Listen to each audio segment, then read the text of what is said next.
ਵਾਹਿਗੁਰੂ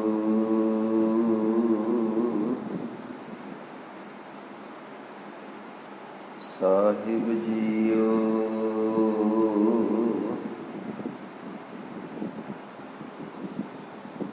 ਇੱਕ ਓੰਕਾਰ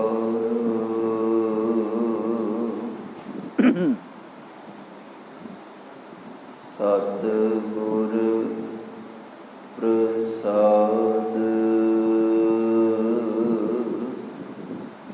ਸ਼੍ਰੀ ਨਾਨਕ ਪਾਦ ਪੰਕਜ ਬੰਦਨ, ਪਾਦ ਪੰਕਜ ਬੰਦਨ। ਸਿਮਰੋ ਅੰਗਦ ਦੁਖ ਨਿਕੰਦਨ। ਗੁਰ ਅਮਰਦਾਸ ਹਿਰਦੈ ਨਿਤ ਧਿਆਉ ਜੀ, ਹਿਰਦੈ ਨਿਤ ਸ਼੍ਰੀ ਗੁਰੂ ਰਾਮਦਾਸ ਗੁਣ ਗਾਓ। ਗੁਰ ਅਰਜਨ ਬਿਗਨ ਨ ਕੇ ਨਾਸ਼ਕ, ਬਿਗਨ ਨ ਕੇ ਨਾਸ਼ਕ। ਸ਼੍ਰੀ ਹਰਿਗੋਬਿੰਦ ਸੁਭ ਸੁਮਤ ਪ੍ਰਕਾਸ਼ਕ।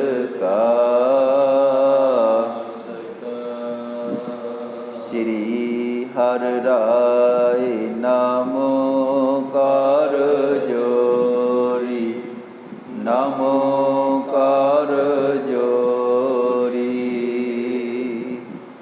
ਸ਼੍ਰੀ ਹਰਿ ਕ੍ਰਿਸ਼ਨ ਮਨਾਉ ਬਹੋਰੀ।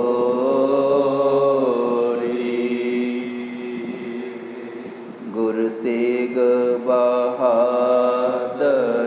ਪਰਮ ਕਿਰਪਾਲਾ ਜੀ, ਪਰਮ ਕਿਰਪਾਲਾ।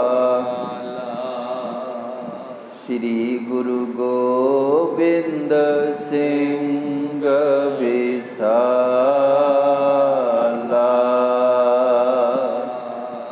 ਤਰੁ ਤਰਾ ਤਰ ਪੁਨ ਪੁਨ ਸੀਸਾ ਜੀ, ਪੁਨ ਸੀਸਾ। ਬੰਦੋਂ ਬਾਰ ਬਾਰ ਜਗਦੀਸਾ।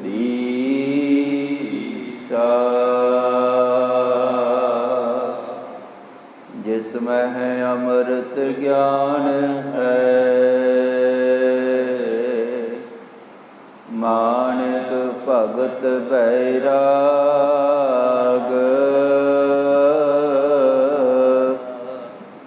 ਸ਼੍ਰੀ ਗੁਰੂ ਗ੍ਰੰਥ ਸਾਹਿਬ ਉਦਦ।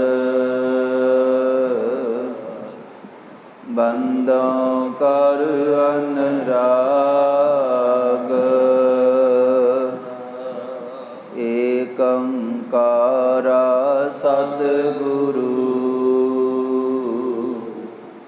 ਤੇ ਪ੍ਰਸਾਦ ਸਚ ਹੋਏ। ਵਾਹਿਗੁਰੂ ਜੀ ਕੀ ਫਤਿਹ ਹੈ। ਬਿਘਨ ਵਿਨਾਸ਼ਨ ਸੋਏ।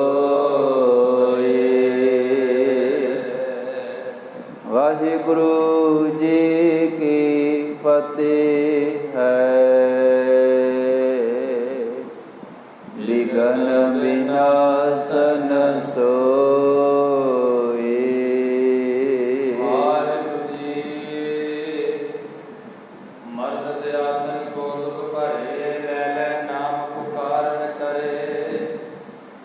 ਉੱਚੇ ਬੋਲਤ ਲੋਕ ਸੁਨਾਵੇ, ਹਜਰਤ ਜੀ ਤੁਛ ਵਸ ਨਾ ਵਸਾਵੇ।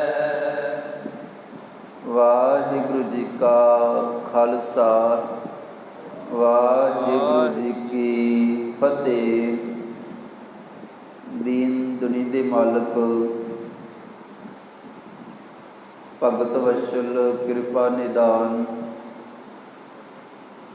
ਜੁਗੋ ਜੁਗ ਅਟਲ 10 ਗੁਰੂ ਸਾਹਿਬਾਨ ਦੇ ਆਤਮਿਕ ਸਵਰੂਪ। ਗਿਆਨ ਦੇ ਮੁਜੱਸਮੇ ਕਲਯੁਗੀ ਜੀਵਾਂ ਨੂੰ ਤਾਰਨ ਹਾਰੇ ਪਾਤਸ਼ਾਹ। ਧੰਨ ਧੰਨ ਸਾਹਿਬ ਸ੍ਰੀ ਗੁਰੂ ਗ੍ਰੰਥ ਸਾਹਿਬ ਜੀ, ਤਿੰਨਾਂ ਦੀ ਮੁਕੱਦਸ ਪਵਿੱਤਰ ਹਜ਼ੂਰੀ ਅੰਦਰ ਪੰਚਮ ਪਾਤਸ਼ਾਹ ਸਾਹਿਬ ਸ੍ਰੀ ਗੁਰੂ ਅਰਜਨ ਦੇਵ ਜੀ ਔਰ ਛੇਵੇਂ ਪਾਤਸ਼ਾਹ ਸਾਹਿਬ ਸ੍ਰੀ ਗੁਰੂ ਹਰਗੋਬਿੰਦ ਸਾਹਿਬ ਜੀ, ਤਿੰਨਾਂ ਦਾ ਮਹਾਨ ਇਤਿਹਾਸਕ ਅਸਥਾਨ ਗੁਰਦੁਆਰਾ ਸ੍ਰੀ ਛੇਹਰਟਾ ਸਾਹਿਬ ਵਿਖੇ ਰੋਜ਼ਾਨਾ ਦੀ ਤਰ੍ਹਾਂ ਸ਼ਾਮ ਦੇ ਵੇਲੇ ਦੇ ਦੀਵਾਨਾਂ ਦੀ ਆਰੰਭਤਾ ਹੋਈ ਹੈ।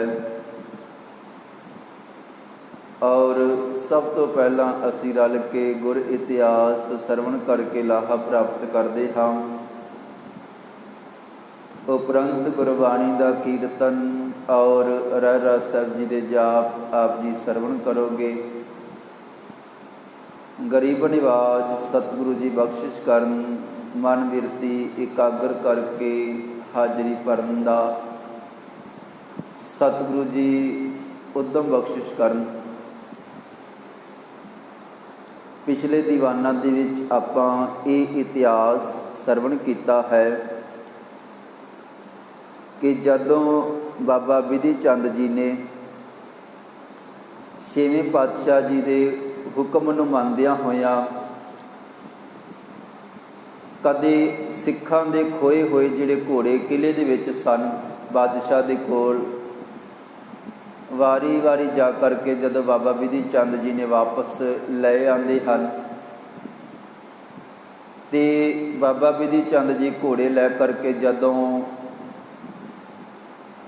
ਉਸ ਵੇਲੇ ਮਾਲਵੇ ਦੇ ਵਿੱਚ ਛੇਵੇਂ ਪਾਤਸ਼ਾਹ ਸਤਿਗੁਰਾਂ ਦੇ ਚਰਨਾਂ ਦੇ ਵਿੱਚ ਹਾਜ਼ਰ ਹੁੰਦੇ ਹਨ ਤੇ ਨਾਲ ਹੀ ਇਹ ਬੇਨਤੀ ਕਰਦੇ ਹਨ, हे ਪਾਤਸ਼ਾਹ, ਬਾਦਸ਼ਾਹ ਅਤਿਅੰਤ ਗੁੱਸੇ ਦੇ ਵਿੱਚ ਹੈ ਕਿਉਂਕਿ ਉਹਦੇ ਕਿਲੇ ਦੇ ਵਿੱਚੋਂ ਘੋੜੇ ਕੱਢ ਕੇ ਲੈ ਕੇ ਆਉਣਾ ਉਹ ਆਪਣੀ ਬਹੁਤ ਵੱਡੀ ਬਦਨਾਮੀ ਸਮਝਦਾ ਹੈ। ਭਾਵੇਂ ਅਸੀਂ ਘੋੜੇ ਆਪਣੇ ਲੈ ਕੇ ਆਏ ਹਾਂ ਪਰ ਉਹ ਇਸ ਗੱਲ ਨੂੰ ਸਹਾਰ ਨਹੀਂ ਸਕੇਗਾ ਤੇ ਪਾਤਸ਼ਾਹ ਜੀ ਵੱਡੀ ਫੌਜ ਛੇਤੀ ਭੇਜੇਗਾ ਸਾਡੇ ਨਾਲ ਜੰਗ ਕਰਨ ਵਾਸਤੇ ਤੇ ਸਾਨੂੰ ਉਸ ਹਿਸਾਬ ਦੇ ਨਾਲ ਤਿਆਰੀ ਕਰ ਲੈਣੀ ਚਾਹੀਦੀ ਹੈ। ਛੇਵੇਂ ਪਾਤਸ਼ਾਹ ਜੀ ਨੇ ਰਾਏ ਜੋਧ ਨੂੰ ਪੁੱਛਿਆ ਹੈ, ਕਾਂਗੜ ਜਿੱਥੇ ਸਤਿਗੁਰੂ ਜੀ ਰੁਕੇ ਹੋਏ ਸਨ, ਇਹ ਰਾਏ ਜੋਧ ਇੱਥੇ ਜੰਗ ਕਰਨ ਵਾਸਤੇ ਚੰਗੀ ਜਗ੍ਹਾ ਕਿਹੜੀ ਹੈ? ਤੇ ਉਹਨੇ ਉਸ ਨਗਰ ਤੋਂ ਦੱਖਣ ਵਾਲੇ ਪਾਸੇ 4 ਕੋ ਇੱਕ ਜਿਹੜਾ ਪਾਣੀ ਵਾਲਾ ਭਰਿਆ ਹੋਇਆ ਤਲਾਬ ਹੈ ਤੇ ਆਸ-ਪਾਸ ਉਜਾੜਾ ਹੈ ਤੇ ਸਤਿਗੁਰਾਂ ਨੂੰ ਇਹ ਤਰੀਕਾ ਦੱਸਦਾ ਹੈ। ਕਹਿਣ ਲੱਗਿਆ, ਪਾਤਸ਼ਾਹ ਮੈਂ ਇਸ ਇਲਾਕੇ ਦਾ ਭੇਤੀ ਹਾਂ ਤੇ ਆਪਾਂ ਉਸ ਜਗ੍ਹਾ ਤੇ ਜਾਈਏ, ਨਾਲੇ ਤੇ ਪਾਣੀ ਦਾ ਕਬਜ਼ਾ ਹੋ ਜਾਏਗਾ ਤੇ ਨਾਲੇ ਉੱਥੇ ਜੰਗ ਕਰਨਾ ਫੌਜਾਂ ਦੇ ਨਾਲ ਸੌਖਾ ਹੈ। ਗਰੀਬ ਨਿਵਾਜ ਸਤਿਗੁਰੂ ਜੀ ਉਸ ਪਾਸੇ ਤਿਆਰੀ ਕਰ ਲਈ ਹੈ। ਰਾਏ ਜੋਧ ਵੀ ਘਰ ਦੇ ਵਿੱਚ ਗਿਆ, ਇਹਨੇ ਆਪਣਾ ਜਿਹੜਾ 1000 ਕੋ ਸੈਨਿਕ ਹੈ ਉਸ ਨੂੰ ਹੀ ਤਿਆਰ ਕਰ ਲਿਆ ਹੈ ਕਿ ਭਾਈ ਚਲੋ ਆਪਾਂ ਸਾਰੇ ਚੱਲੀਏ, ਛੇਵੇਂ ਪਾਤਸ਼ਾਹ ਜੀ ਦਾ ਸਾਥ ਦਈਏ ਜੰਗ ਦੇ ਮੈਦਾਨ ਦੇ ਵਿੱਚ। ਤੇ ਰਾਏ ਜੋਧ ਜਿਹੜਾ ਸਰਦਾਰ ਹੈ, ਇਹਦੀ ਘਰਵਾਲੀ ਬਹੁਤ ਪ੍ਰਸੰਨ ਹੋਈ ਹੈ। ਇਹ ਪਤੀ ਦੇਵ, ਤੁਸੀਂ ਇਹ ਬੜਾ ਸੋਹਣਾ ਕਾਰਜ ਕੀਤਾ ਹੈ। ਗੁਰੂ ਕੇ ਚਰਨਾਂ ਦੇ ਵਿੱਚ ਰਹਿਣਾ, ਗੁਰੂ ਕੇ ਸ਼ਰਨ ਦੇ ਵਿੱਚ ਰਹਿਣਾ, ਇਹ ਚੰਗੇ ਭਾਗਾਂ ਦੀ ਨਿਸ਼ਾਨੀ ਹੈ। ਹਰੇਕ ਨੂੰ ਨਸੀਬ ਨਹੀਂ ਹੁੰਦਾ। ਤੁਸੀਂ ਜਿਹੜਾ ਇਹ ਮਨ ਬਣਾਇਆ ਹੈ ਸਤਿਗੁਰਾਂ ਦਾ ਸਾਥ ਦੇਣ ਦਾ, ਇਹ ਬਹੁਤ ਵੱਡੀ ਸੇਵਾ ਹੈ। ਤੇ ਰਾਏ ਜੋਧ ਨੇ ਵੀ ਆਪਣੀ ਪਤਨੀ ਨੂੰ ਇਹ ਗੱਲ ਕਹੀ ਹੈ।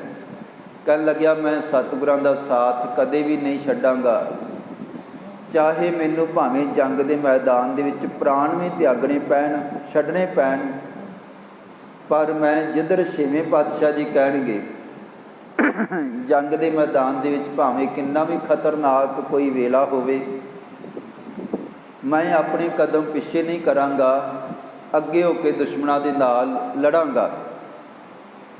ਔਰ ਇਸ ਤਰ੍ਹਾਂ ਦੀਆਂ ਵਿਚਾਰਾਂ ਕਰਦਿਆਂ ਹੋਇਆਂ ਰਾਏ ਯੁੱਧ ਚੱਲਿਆ ਹੈ।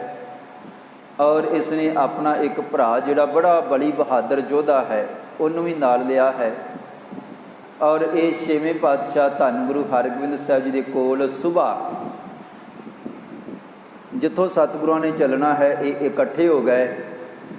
ਫਿਰ ਰਸਤੇ ਦੇ ਵਿੱਚ ਕਈ ਤਰ੍ਹਾਂ ਦੀਆਂ ਵਿਚਾਰਾਂ ਕਰਦੇ ਹੋਏ ਉੱਥੇ ਪਹੁੰਚ ਗਏ ਹਨ ਗੁਰੂਸਰ ਮਹਾਰਾਜ, ਜਿੱਥੇ ਸਤਿਗੁਰਾਂ ਦਾ ਯੁੱਧ ਹੋਣਾ ਹੈ। ਇਹ ਉੱਥੇ ਪਹੁੰਚ ਗਏ। ਇੱਕ ਪਾਸੇ ਛੇਵੇਂ ਪਾਤਸ਼ਾਹ ਜੀ ਨੇ ਉਤਾਰਾ ਕਰ ਲਿਆ ਹੈ ਤਲਾਬ ਦੇ ਇੱਕ ਕੰਢੇ 'ਤੇ, ਇੱਕ ਪਾਸੇ ਸੋਹਣੀ ਜਗ੍ਹਾ ਦੇਖ ਕੇ ਫੌਜਾਂ ਨੇ ਉਤਾਰਾ ਕੀਤਾ ਹੈ, ਆਪਣੇ ਸ਼ਮਿਆਨੇ ਤੰਬੂ ਲਾਏ ਹਨ। ਅਤੇ ਦੂਸਰੇ ਪਾਸੇ ਰਾਏ ਜੋਧ ਦੀ ਫੌਜ ਨੇ ਵੀ ਉਤਾਰਾ ਕੀਤਾ, ਰਾਏ ਜੋਧ ਵਾਸਤੇ ਵੀ ਸੋਹਣਾ ਆਸਣ ਤਿਆਰ ਕੀਤਾ ਗਿਆ ਹੈ। ਅਤੇ ਗਰੀਬ ਨਿਵਾਜ ਸਤਿਗੁਰਾਂ ਨੇ ਸਾਰੇ ਅਹਿਲਕਾਰਾਂ ਨੂੰ, ਸੈਨਾਪਤੀਆਂ ਨੂੰ ਕੋਲ ਸੱਦ ਕੇ ਵਚਨ ਕੀਤਾ ਕਿ ਭਾਈ ਆਸ-ਪਾਸ ਕਾਹਲੀ ਦੇ ਨਾਲ, ਛੇਤੀ ਦੇ ਨਾਲ ਦੇਖ ਲਓ ਕਿੱਥੇ ਕਿੱਥੇ ਮੋਰਚਾਬੰਦੀ ਕਰਨੀ ਹੈ ਅਤੇ ਕਿਵੇਂ ਕਿਵੇਂ ਯੁੱਧ ਲੜਿਆ ਜਾਣਾ ਹੈ। ਪਾਤਸ਼ਾਹ ਜੀ ਵੀ ਇੱਧਰ ਉੱਧਰ ਦੇਖ ਰਹੇ ਹਨ ਅਤੇ ਸੈਨਾ ਨੂੰ ਵੀ ਹੁਕਮ ਕੀਤਾ ਹੈ। ਗਰੀਬ ਨਿਵਾਜ ਛੇਵੇਂ ਪਾਤਸ਼ਾਹ ਜੀ ਜੰਗ ਦੇ ਮੈਦਾਨ ਦੇ ਵਿੱਚ ਪਹੁੰਚ ਚੁੱਕੇ ਹਨ। ਅਤੇ ਦੂਸਰੇ ਪਾਸੇ ਦਾ ਇਤਿਹਾਸ ਇਹ ਹੈ ਜਿਹੜਾ ਆਪਾਂ ਅੱਜ ਸਰਵਣ ਕਰਨਾ ਹੈ ਕਿ ਉੱਧਰ ਬਾਦਸ਼ਾਹ ਜਦੋਂ ਦੇ ਘੋੜੇ ਕਿਲੇ ਦੇ ਵਿੱਚੋਂ ਚੋਰੀ ਹੋਏ ਹਨ, ਪਹਿਲਾਂ ਤਾਂ ਇੱਕ ਘੋੜੇ ਦਾ ਗੁੱਸਾ ਸੀਗਾ ਕਿ ਮੇਰੀ ਨੱਕ ਨਹੀਂ ਰਹਿ ਗਈ, ਦੂਜੇ ਰਾਜੇ ਅਤੇ ਦੂਜੀਆਂ ਰਿਆਸਤਾਂ ਦੇ ਹੋਰ ਲੋਕ ਕੀ ਕਹਿਣਗੇ, ਇਹ ਕਾਹਦਾ ਬਾਦਸ਼ਾਹ ਹੈ ਜਿਹੜਾ ਆਪਣੇ ਕਿਲੇ ਦੇ ਵਿੱਚੋਂ ਘੋੜੇ ਨਹੀਂ ਬਚਾ ਸਕਿਆ, ਮੇਰੀ ਕੀ ਇੱਜ਼ਤ ਰਹਿ ਗਈ ਹੈ, ਪੱਤ ਰਹਿ ਗਈ ਹੈ। ਪਹਿਲਾਂ ਇੱਕ ਘੋੜਾ ਜਾਣ ਦਾ ਗੁੱਸਾ ਸੀਗਾ, ਪਰ ਇਹਦੀਆਂ ਅੱਖਾਂ ਦੇ ਸਾਹਮਣੇ ਦੂਜਾ ਘੋੜਾ ਵੀ ਬਾਬਾ ਬਿਧੀ ਚੰਦ ਜੀ ਕੱਢ ਕੇ ਲੈ ਆਏ ਹਨ ਅਤੇ ਨਾਲ ਲਲਕਾਰ ਕੇ ਵੀ ਗਏ ਹਨ, ਇਹ ਬਾਦਸ਼ਾਹ, ਇਹ ਅਸਲ ਦੇ ਵਿੱਚ ਛੇਵੇਂ ਪਾਤਸ਼ਾਹ ਜੀ ਦੇ ਘੋੜੇ ਸਨ ਜਿਹੜੇ ਤੁਸੀਂ ਕਬਜ਼ੇ ਦੇ ਵਿੱਚ ਧੱਕੇ ਨਾਲ ਲਏ ਸਨ, ਅਤੇ ਮੈਂ ਆਹ ਦੇਖ ਘੋੜੇ ਲੈ ਕੇ ਅਤੇ ਹੁਣ ਜਾ ਰਿਹਾ ਹਾਂ। ਬਿਧੀ ਚੰਦ ਨੇ ਇੱਕ ਜੋਤਸ਼ੀ ਦਾ ਭੇਸ ਬਣਾ ਕੇ ਕਿਲੇ ਦੇ ਵਿੱਚ ਦਾਖਲ ਹੋ ਕੇ ਅਤੇ ਉਹਨਾਂ ਨੂੰ ਇਹ ਗੱਲ ਕਹੀ ਸੀਗੀ, ਇਹ ਮੇਰੀ ਜੋਤਿਸ਼ ਵਿਦਿਆ ਤਾਂ ਕੰਮ ਕਰੇਗੀ ਜੇ ਮੇਰੇ ਲਾਗੇ ਕੋਈ ਨਾ ਹੋਏਗਾ, ਅਤੇ ਰਾਤ ਵੇਲੇ ਜਿਹੜੇ ਵੇਲੇ ਪਹਿਲਾ ਘੋੜਾ ਚੋਰੀ ਹੋਇਆ ਹੈ ਉਸ ਹਿਸਾਬ ਦਾ ਸਮਾਂ ਲਾ ਕਰਕੇ ਅਤੇ ਮੈਂ ਤੁਹਾਨੂੰ ਸਾਰਾ ਕੁਝ ਦੱਸ ਦੇਵਾਂਗਾ, ਪਰ ਮੇਰੇ ਕੋਲ ਕੋਈ ਨਾ ਹੋਵੇ। ਇੱਥੋਂ ਤੱਕ ਇਹ ਜਿਹੜੇ ਤੁਹਾਡੇ ਸੈਨਿਕ ਹਨ ਇਹਨਾਂ ਨੂੰ ਵੱਖਰੇ ਵੱਖਰੇ ਥਾਵਾਂ 'ਤੇ ਬੰਦ ਕਰਕੇ ਅਤੇ ਇਹ ਜਿਹੜੀਆਂ ਚਾਬੀਆਂ ਇਹ ਇੱਥੇ ਰੱਖ ਦਿੱਤੀਆਂ ਜਾਣ, ਮੇਰੇ ਕੋਲ ਪਰਿੰਦਾ ਵੀ ਪਰ ਨਾ ਮਾਰੇ। ਸਾਰਿਆਂ ਨੂੰ ਵੱਖਰੇ ਵੱਖਰੇ ਥਾਵਾਂ 'ਤੇ ਬੰਦ ਕਰਕੇ ਬਾਦਸ਼ਾਹ ਨੂੰ ਕਹਿਣ ਲੱਗਿਆ ਸੀਗਾ, ਜੇ ਇਸ ਢੰਗ ਦੇ ਨਾਲ ਤੁਸੀਂ ਮੇਰੇ ਮੁਤਾਬਕ ਚੱਲੋਗੇ ਤਾਂ ਮੈਂ ਤੁਹਾਨੂੰ ਘੋੜੇ ਦਾ ਅਤੇ ਘੋੜੇ ਨੂੰ ਚਰਾਉਣ ਵਾਲੇ ਦਾ ਅਤੇ ਘੋੜਾ ਕਿਸ ਜਗ੍ਹਾ 'ਤੇ ਹੈ ਮੈਂ ਵਾਅਦਾ ਕਰਦਾ ਹਾਂ ਕਿ ਮੈਂ ਥਾਂ ਦੱਸ ਕੇ ਜਾਵਾਂਗਾ, ਵਾਅਦਾ ਹੈ ਮੇਰਾ, ਪਰ ਤੁਹਾਨੂੰ ਮੇਰੇ ਮੁਤਾਬਕ ਚੱਲਣਾ ਪਏਗਾ। ਬਾਦਸ਼ਾਹ ਮੰਨ ਗਿਆ ਸੀਗਾ ਅਤੇ ਬਿਧੀ ਚੰਦ ਨੇ ਆਖਿਆ ਸੀਗਾ ਕਿ ਇਹਨਾਂ ਸਾਰਿਆਂ ਨੂੰ ਬੰਦ ਕਰਕੇ ਚਾਬੀਆਂ ਇੱਥੇ ਰੱਖ ਦਿੱਤੀਆਂ ਜਾਣ, ਅਤੇ ਬਾਬਾ ਬਿਧੀ ਚੰਦ ਜੀ ਨੇ ਉਹ ਚਾਬੀਆਂ ਪਕੜ ਕੇ ਸਾਰੀਆਂ ਅਤੇ ਉਹ ਵੀ ਦਰਿਆ ਦੇ ਵਿੱਚ ਸੁੱਟ ਦਿੱਤੀਆਂ ਸਨ, ਅਤੇ ਆਪ ਲਲਕਾਰ ਕੇ ਸਾਰਿਆਂ ਨੂੰ ਕੈਦੀ ਬਣਾ ਕਰਕੇ ਵੱਖਰੇ ਵੱਖਰੇ ਥਾਵਾਂ 'ਤੇ ਦੱਸ ਕੇ ਗਏ ਸਨ ਕਿ ਮੈਂ ਛੇਵੇਂ ਪਾਤਸ਼ਾਹ ਜੀ ਦਾ ਸੇਵਕ ਹਾਂ, ਉੱਥੇ ਘੋੜੇ ਲੈ ਕੇ ਜਾ ਰਿਹਾ ਹਾਂ, ਔਰ ਛੇਵੇਂ ਪਾਤਸ਼ਾਹ ਜੀ ਦੀ ਇਹ ਅਮਾਨਤ ਸੀਗੀ, ਪਹਿਲਾਂ ਵੀ ਮੈਂ ਹੀ ਲੈ ਕੇ ਗਿਆ ਹਾਂ ਅਤੇ ਆਹ ਦੂਜਾ ਘੋੜਾ ਵੀ ਮੈਂ ਲੈ ਕੇ ਜਾ ਰਿਹਾ ਹਾਂ। ਅਤੇ ਬਾਬਾ ਬਿਧੀ ਚੰਦ ਜੀ ਚਲੇ ਗਏ ਸਨ। ਹੁਣ ਬਾਦਸ਼ਾਹ ਨੇ ਜਦੋਂ ਇਹ ਸਾਰਾ ਕੁਛ ਦੇਖਿਆ ਅਤੇ ਕਿਲੇ ਦੇ ਵਿੱਚ ਜਿਹੜਾ ਉਸ ਵੇਲੇ ਰੌਲਾ ਰੱਪਾ ਪਿਆ, ਅਤੇ ਅਗਲੇਰੀ ਬਾਦਸ਼ਾਹ ਨੇ ਜਿਹੜੀ ਤਿਆਰੀ ਕੀਤੀ ਹੈ, ਆਪਣੇ ਅਹਿਲਕਾਰਾਂ ਨੂੰ ਜਿਵੇਂ ਸੱਦਿਆ ਹੈ ਅਤੇ ਛੇਵੇਂ ਪਾਤਸ਼ਾਹ ਜੀ 'ਤੇ ਜਿਵੇਂ ਚੜ੍ਹਾਈ ਕਰਨਗੇ ਉਹ ਪ੍ਰਸੰਗ ਆਓ ਭਾਵਨਾ ਸਹਿਤ ਸਰਵਣ ਕਰਦੇ ਹਾਂ। ਇੱਕ ਵਾਰੀ ਸਾਰੀ ਸੰਗਤ ਗੁਰੂ ਕੇ ਚਰਨਾਂ ਦੇ ਵਿੱਚ ਹਾਜ਼ਰੀ ਲਵਾਉਂਦੇ ਹੋਏ ਫਤਿਹ ਬੁਲਾਵੋ ਜੀ। ਵਾਹਿਗੁਰੂ ਜੀ ਕਾ ਖਾਲਸਾ ਵਾਹਿਗੁਰੂ ਜੀ ਕੀ ਫਤਿਹ। ਭਗਤ ਹਾਥਨ ਕੋ ਦੁਖ ਭਰੇ। ਹੁਣ ਬਾਦਸ਼ਾਹ ਦੇ ਅੱਖਾਂ ਦੇ ਸਾਹਮਣੇ ਇਹ ਸਾਰਾ ਵਾਕਾ ਘਟਨਾ ਹੋਈ ਹੈ ਕਿ ਸਤਿਗੁਰਾਂ ਦੇ ਕੋਲ ਵਿਧੀ ਚੰਦ ਜੋਤਸ਼ੀ ਦੇ ਭੇਸ ਦੇ ਵਿੱਚ ਆਇਆ ਸੀਗਾ, ਖੋਜੀ ਦੇ ਭੇਸ ਦੇ ਵਿੱਚ, ਔਰ ਸਾਰੇ ਐਲਕਾਰਾਂ ਦੇ ਸਾਹਮਣੇ ਬਾਬਾ ਵਿਧੀ ਚੰਦ ਜੀ ਇਹ ਘੋੜਾ ਕੱਢ ਕੇ ਲੈ ਕੇ ਗਏ ਹਨ ਤੇ ਇਹਨਾਂ ਨੂੰ ਵੱਖਰੇ ਵੱਖਰੇ ਥਾਵਾਂ ਤੇ ਬੰਦ ਕਰ ਦਿੱਤਾ ਸੀਗਾ। ਤੇ ਹੁਣ ਬਾਦਸ਼ਾਹ ਮਰਦਤ ਹਾਥਨ ਕੋ ਦੁਖ ਪਾਵੈ, ਕਰ ਕੁਛ ਨਹੀਂ ਸਕੇ। ਬਾਬਾ ਵਿਧੀ ਚੰਦ ਜੀ ਨੇ ਕੰਧ ਦੇ ਉੱਤੋਂ ਦੀ ਘੋੜੇ ਦੀ ਛਾਲ ਮਰਵਾਈ। ਰਾਤ ਦਾ ਸਮਾਂ ਸੀਗਾ ਤੇ ਘੋੜਾ ਲੈ ਕਰਕੇ ਬਾਬਾ ਵਿਧੀ ਚੰਦ ਜੀ ਲਲਕਾਰ ਕੇ ਚਲੇ ਗਏ। ਬਾਦਸ਼ਾਹ ਸਾਹਮਣੇ ਖੜ ਕੇ ਦੇਖਦਾ ਰਿਹਾ, ਐਲਕਾਰ ਅਨੇਕਾਂ ਔਰ ਹੱਥ ਮਲ ਰਹੇ ਸਨ ਤੇ ਉੱਚੀ ਉੱਚੀ ਬਾਦਸ਼ਾਹ ਫਿਰ ਆਪਣੇ ਜਿਹੜੇ ਐਲਕਾਰ ਸਨ, ਆਪਣੇ ਜਿਹੜਾ ਕਿਲੇ ਦਾ ਦਰੋਗਾ ਸੀਗਾ ਜਾਂ ਹੋਰ ਸੈਨਾਪਤੀ ਸਨ, ਉਹਨਾਂ ਦੇ ਨਾਮ ਲੈ ਲੈ ਕੇ ਬਾਦਸ਼ਾਹ ਪੁਕਾਰ ਰਿਹਾ ਸੀਗਾ। ਤੇ ਬਾਦਸ਼ਾਹ ਉਸ ਵੇਲੇ ਬੜੀ ਉੱਚੀ ਬੋਲਿਆ ਹੈ।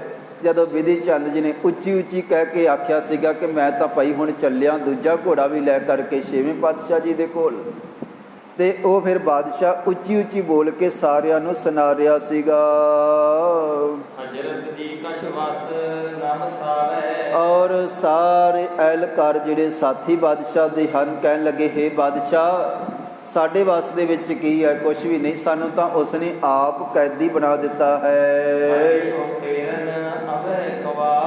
ਔਰ ਅਸੀਂ ਹੁਣੇ, ਕਿਉਂਕਿ ਚਾਬੀਆਂ ਤਾਂ ਜੋਤਸ਼ੀ ਲੈ ਗਿਆ ਹੈ, ਬਾਬਾ ਵਿਧੀ ਚੰਦ ਲੈ ਗਿਆ ਹੈ, ਕਹਿਣ ਲੱਗੇ ਹੁਣ ਅਸੀਂ ਕੀ ਕਰਦੇ ਹਾਂ, ਜਿਹੜੇ ਇਹ ਦਰਵਾਜ਼ੇ ਹਨ ਇਹਨਾਂ ਨੂੰ ਉਹ ਖੇਡਦੇ ਹਾਂ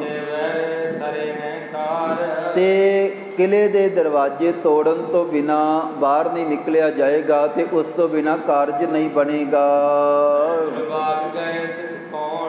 ਤੇ ਬਾਦਸ਼ਾਹ ਕਹਿ ਰਿਹਾ ਸੀ ਕਾਲੀ ਦੇ ਨਾਲ ਦੌੜੋ ਤੇ ਇੱਕ ਘੋੜਾ ਤਾਂ ਪਹਿਲਾਂ ਹੀ ਆਪਾਂ ਗਵਾ ਬੈਠੇ ਹਾਂ, ਦੂਜਾ ਵੀ ਦੂਰ ਨਾ ਚਲਿਆ ਜਾਵੇ, ਉਹਨੂੰ ਪਕੜੋ। ਜਿਹੜਾ ਇਹ ਗੁਰੂ ਕਾ ਸਿੱਖ ਆਇਆ ਉਹਨੂੰ ਕਾਲੀ ਦੇ ਨਾਲ ਪਕੜੋ। ਹੈ ਗੁਲਬਾਗ ਗਹਿ ਤਿਸ ਕੌਣ, ਤੇ ਸੇਵਕ ਕਹਿ ਰਹੇ ਸਨ ਬਾਦਸ਼ਾਹ ਦੇ ਐਲਕਾਰ, ਇਹ ਬਾਦਸ਼ਾਹ ਉਹ ਗੁਲਬਾਗ ਘੋੜਾ ਹੈ। ਗੁਲਬਾਗ ਸਾਡਾ ਸਾਰੇ ਘੋੜਿਆਂ ਦੇ ਵਿੱਚੋਂ ਕੀਮਤੀ ਘੋੜਾ ਤੇ ਜਿਹੜਾ ਬੜਾ ਤੇਜ਼ ਚੱਲਣ ਵਾਲਾ ਹੈ, ਤੇ ਜਿਹੜਾ ਆਪਣੇ ਨੇੜੇ ਹਵਾ ਵੀ ਲੱਗਣ ਨਹੀਂ ਦਿੰਦਾ, ਹਵਾ ਨੂੰ ਵੀ ਪਿੱਛੇ ਛੱਡ ਕੇ ਚੀਰਦਾ ਹੋਇਆ ਅਗਾਂਹ ਲੱਗ ਜਾਂਦਾ, ਇਤਨਾ ਤੇਜ਼ ਹੈ। ਉਸ ਘੋੜੇ ਨੂੰ ਕੌਣ ਪਕੜ ਸਕਦਾ ਹੈ।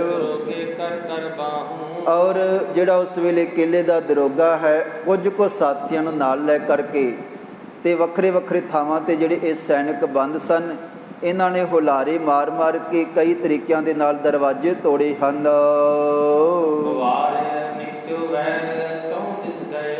ਤੇ ਕਹਿਣ ਲੱਗੇ ਹੁਣ ਨਿਕਸਿਓ ਵਹਿਰ ਸ਼ਾਹੋ ਦਿਸ ਗਇਓ। ਇਹ ਫਿਰ ਬਾਹਰ ਨਿਕਲ ਕੇ ਕਿਸੇ ਨੇ ਦਰਵਾਜ਼ਾ ਤੋੜਿਆ ਹੈ, ਕਿਸੇ ਨੇ ਕੋਈ ਢੰਗ ਵਰਤਿਆ ਹੈ।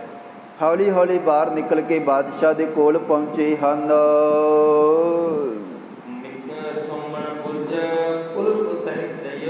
ਤੇ ਦੂਸਰੇ ਪਾਸੇ ਬਾਦਸ਼ਾਹ ਸੰਮਣ ਬੁਰਜ ਦੇ ਵਿੱਚ ਤੜਿਆ ਹੋਇਆ ਹੈ, ਉਹਦੇ ਵਾਲੇ ਪਾਸੇ ਵੀ ਤਾਲਾ ਲੱਗਿਆ ਹੋਇਆ ਹੈ। ਇਹ ਉੱਥੇ ਪਹੁੰਚੇ ਹਨ ਤੇ ਇੱਕ ਕੁਹਾੜਾ ਲੈ ਕਰਕੇ ਬਹੁਤ ਵੱਡਾ, ਤੇ ਉਹ ਜਿਹੜਾ ਵੱਡਾ ਦਰਵਾਜ਼ਾ ਉਹਦਾ ਤਾਲਾ ਤੋੜਦੇ ਹਨ। ਅੰਦਰ ਜਾ ਕਰਕੇ ਬਾਦਸ਼ਾਹ ਨੂੰ ਦੇਖਿਆ ਹੈ ਤੇ ਬਾਦਸ਼ਾਹ ਅਤਿਅੰਤ ਦੁਖੀ ਹੈ। ਉੱਚੀ ਜਗ੍ਹਾ ਤੋਂ ਸਾਰਾ ਤਮਾਸ਼ਾ ਬਾਦਸ਼ਾਹ ਨੇ ਦੇਖਿਆ ਸੀਗਾ। ਉਸ ਜਗ੍ਹਾ ਤੋਂ ਕਹਿਣ ਲੱਗੇ ਕਿ ਭਾਈ ਲੈ ਕੁਠਾਰ ਅੰਤਰ ਪਹੁੰਚਿਓ, ਮਹਾ ਦੁਖਤ ਵਿਆਕੁਲ ਹੋਏ ਰਹਿਓ। ਬਾਦਸ਼ਾਹ ਬੜਾ ਹੈਰਾਨ, ਕਰ ਕੁਛ ਨਹੀਂ ਸਕਿਆ, ਉੱਚੀ ਉੱਚੀ ਆਵਾਜ਼ਾਂ ਮਾਰ ਰਿਹਾ ਸੀ ਤੇ ਅੰਦਰ ਬੈਠਾ ਇਹਨਾਂ ਨੇ ਦੇਖਿਆ ਹੈ, ਅਤਿਅੰਤ ਦੁਖੀ ਹੈ। ਤੇ ਉਸ ਵੇਲੇ ਜੇਲ੍ਹ ਦੇ ਕਿਲੇ ਦੇ ਦਰੋਗੇ ਨੂੰ ਦੇਖ ਕੇ ਬਾਦਸ਼ਾਹ ਕਹਿੰਦਾ ਹੈ ਕਹਿਣ ਲੱਗੇ ਇਹ ਬੜੀ ਅਨੋਖੀ ਹੈਰਾਨੀ ਵਾਲੀ ਗੱਲ ਹੋਈ ਹੈ ਭਾਈ। ਕਹਾਂ ਭਾਇਓ ਅਚਰਜ ਮਤ ਮੰਦੋ, ਹੇ ਮਤ ਦੇ ਥੋੜਿਓ, ਮਤ ਦੇ ਹੌਲਿਓ, ਸਾਡੇ ਸਾਰਿਆਂ ਦੇ ਸਾਹਮਣੇ ਗੁਰੂ ਕਾ ਸੇਵਕ ਘੋੜਾ ਲੈ ਗਿਆ ਹੈ। ਤੇ ਤੁਸੀਂ ਸਾਰਿਆਂ ਨੇ ਇਤਨੇ ਚਤੁਰ ਤੇ ਇਤਨੇ ਆਪਣੇ ਆਪ ਨੂੰ ਤੇਜ ਸਮਝਣ ਵਾਲੇ, ਤੁਸੀਂ ਸਾਰਿਆਂ ਨੇ ਗੁਰੂ ਕੇ ਸਿੱਖ ਦਾ ਜਿਹੜਾ ਭੇਦ ਹੈ ਇਹ ਜਾਣਿਆ ਕਿਉਂ ਨਹੀਂ, ਪਛਾਣਿਆ ਕਿਉਂ ਨਹੀਂ, ਉਹ ਕੌਣ ਹੈ? ਕਹਿਣ ਲੱਗੇ ਤੁਹਾਨੂੰ ਸਾਰਿਆਂ ਨੂੰ ਮਿਲ ਕੇ ਵੀ ਉਹਦੀ ਸਮਝ ਨਹੀਂ ਆਈ ਹੈ। ਤੇ ਕਹਿਣ ਲੱਗੇ ਬਿਨ ਤਾਰੀ ਤਾਰੇ ਤਰਵਾਵੋ। ਕਹਿਣ ਲੱਗੇ ਕਿ ਭਾਈ ਹੁਣ ਚਾਬੀਆਂ ਤਾਂ ਸਾਡੇ ਪਾਸ ਨਹੀਂ ਹੈ, ਸਾਰੇ ਜਿਹੜੇ ਤਾਲੇ ਹਨ ਉਹ ਤੋੜ ਦਿਓ ਤੇ ਸਾਰਿਆਂ ਨੂੰ ਬਾਹਰ ਕੱਢੋ ਜੀ। ਤੇ ਕਾਲੀ ਦੇ ਨਾਲ, ਛੇਤੀ ਦੇ ਨਾਲ ਸਾਰੀਆਂ ਜਿਹੜੀਆਂ ਮਿਸਾਲਾਂ ਹਨ ਚਾਨਣ ਵਾਸਤੇ ਜਿਹੜੀਆਂ ਜਗਾਈਆਂ ਜਾਂਦੀਆਂ ਹਨ ਉਹਨਾਂ ਨੂੰ ਜਗਾ ਦਵੋ ਜੀ। ਤੇ ਉਸੇ ਵੇਲੇ ਜਿਹੜਾ ਕਿਲੇ ਦਾ ਦਰੋਗਾ ਹੈ ਸੌਂਦੇ ਖਾਂ, ਉਹਨੇ ਇੱਧਰ ਉੱਧਰ ਜਾ ਕੇ ਕਾਲੀ ਦੇ ਨਾਲ ਸਾਰਿਆਂ ਨੂੰ ਬਾਹਰ ਕੱਢਿਆ ਹੈ। ਤੇ ਮਿਸਾਲਾਂ ਜਗਾ ਦਿੱਤੀਆਂ, ਕਿਲੇ ਦੇ ਵਿੱਚ ਚਾਨਣ ਕਰ ਦਿੱਤਾ ਹੈ ਤੇ ਸਾਰੇ ਜਿੰਦਰੇ ਤੋੜ ਕੇ ਸਾਥੀਆਂ ਨੂੰ ਬਾਹਰ ਕੱਢਿਆ ਹੈ। ਤੇ ਬੜੀ ਕਾਲੀ ਕਾਲੀ ਦੇ ਨਾਲ ਕਿ ਅਸੀਂ ਵਿਧੀ ਚੰਦ ਦਾ ਪਿੱਛਾ ਕਰਾਂਗੇ, ਘੋੜਾ ਖੋਵਾਂਗੇ, ਇਹਨਾਂ ਨੇ ਤਿਆਰੀ ਕੀਤੀ ਹੈ। ਤੇ ਕਈ ਜਿਹੜੇ ਦਰਵਾਜ਼ੇ ਨਹੀਂ ਸੀ ਖੁੱਲ੍ਹ ਰਹੇ, ਟੁੱਟ ਨਹੀਂ ਸੀ ਰਹੇ, ਉਹਨਾਂ ਲੱਕੜਾਂ ਨੂੰ, ਲੱਕੜ ਦੇ ਜਿਹੜੇ ਦਰਵਾਜ਼ੇ ਉਹਨਾਂ ਨੂੰ ਮਿਸਾਲ ਦੇ ਨਾਲ ਅੱਗ ਲਾ ਦਿੰਦੇ ਸਨ, ਅੱਗ ਲਾ ਕੇ ਸਾੜ ਦਿੰਦੇ ਸਨ ਤੇ ਸੈਨਿਕ ਅੰਦਰੋਂ ਨਿਕਲ ਰਹੇ ਹਨ। ਤੇ ਕਹਿਣ ਲੱਗੇ ਕਿ ਭਾਈ ਕੁਝ ਕੁਹਾੜਿਆਂ ਦੇ ਨਾਲ ਇਹਨਾਂ ਨੇ ਕੁਝ ਤਾਲੇ, ਕੁਝ ਸੰਗਲੀਆਂ ਤੋੜ ਦਿੱਤੀਆਂ ਹਨ। ਤੇ ਸਾਰਿਆਂ ਦੇ ਮਨ ਦੇ ਵਿੱਚ ਡਰ ਹੈ ਕਿ ਅਸੀਂ ਇੰਨੇ ਵੱਡੇ ਇੱਥੇ ਪਹਿਰੇਦਾਰ ਤੇ ਇੰਨਾ ਵੱਡਾ ਸਾਡਾ ਪ੍ਰਬੰਧ ਸੀਗਾ ਤੇ ਸਾਡੇ ਸਾਰਿਆਂ ਦੇ ਕੋਲੋਂ ਦੂਸਰਾ ਘੋੜਾ ਜਿਹੜਾ ਉਹ ਵੀ ਸੰਭਾਲਿਆ ਨਹੀਂ ਗਿਆ, ਉਹ ਵੀ ਚੋਰੀ ਹੋ ਗਿਆ ਹੈ ਤੇ ਬਾਦਸ਼ਾਹ ਸਹਾਰ ਨਹੀਂ ਸਕੇਗਾ ਤੇ ਬਾਦਸ਼ਾਹ ਅਤਿਅੰਤ ਗੁੱਸੇ ਹੋਵੇਗਾ। ਤੇ ਕਹਿਣ ਲੱਗੇ ਕਿ ਹੁਣ ਡਰਤ ਸਰਬ ਹੀ ਹਜਰਤ ਡੰਟ ਹੈ। ਸਾਰੇ ਥਰ ਥਰ ਕੰਬ ਰਹੇ ਸਨ ਕਿ ਬਾਦਸ਼ਾਹ ਸਾਨੂੰ ਬਹੁਤ ਵੱਡੀਆਂ ਲਾਹਨਤਾਂ ਪਾਏਗਾ।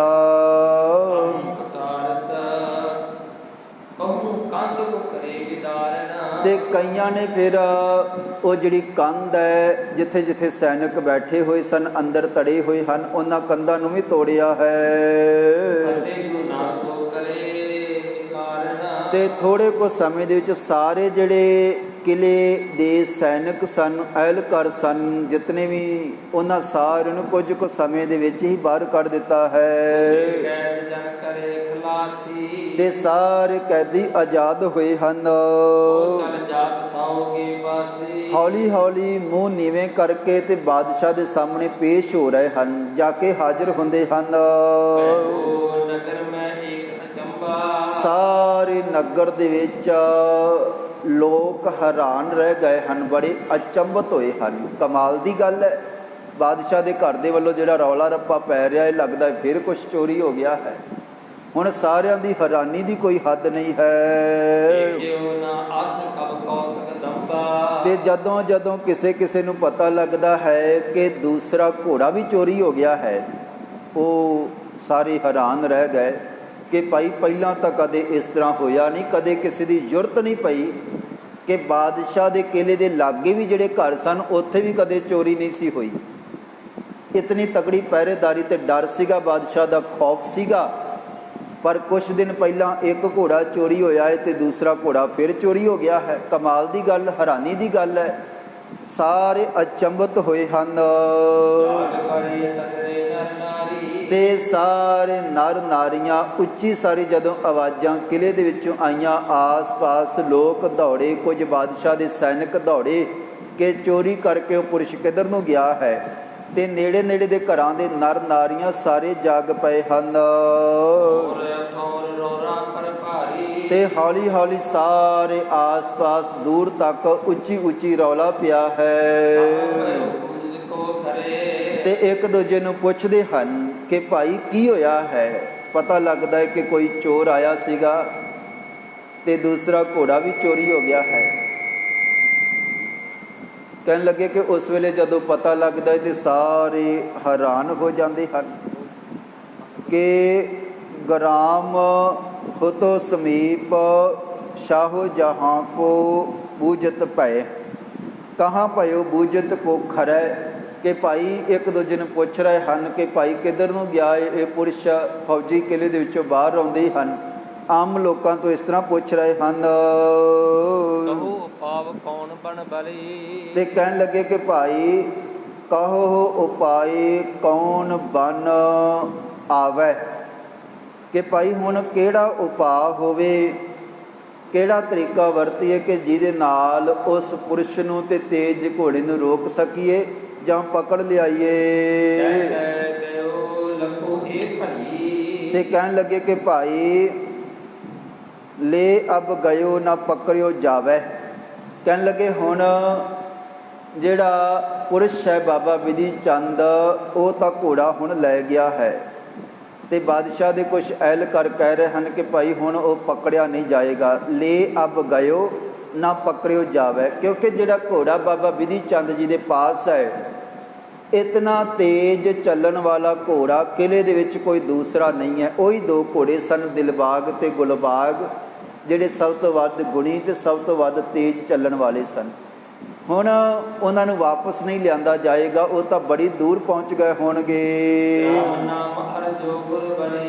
ਤੇ ਕਹਿਣ ਲੱਗੇ ਕਿ ਜਾਣ ਲੱਗਿਆਂ ਉਹ ਪੁਰਸ਼ ਦੱਸ ਕੇ ਵੀ ਗਿਆ ਸੀਗਾ, ਗ੍ਰਾਮ ਨਾਮ ਅਰ ਜੋ ਗੁਰ ਬਲੀ।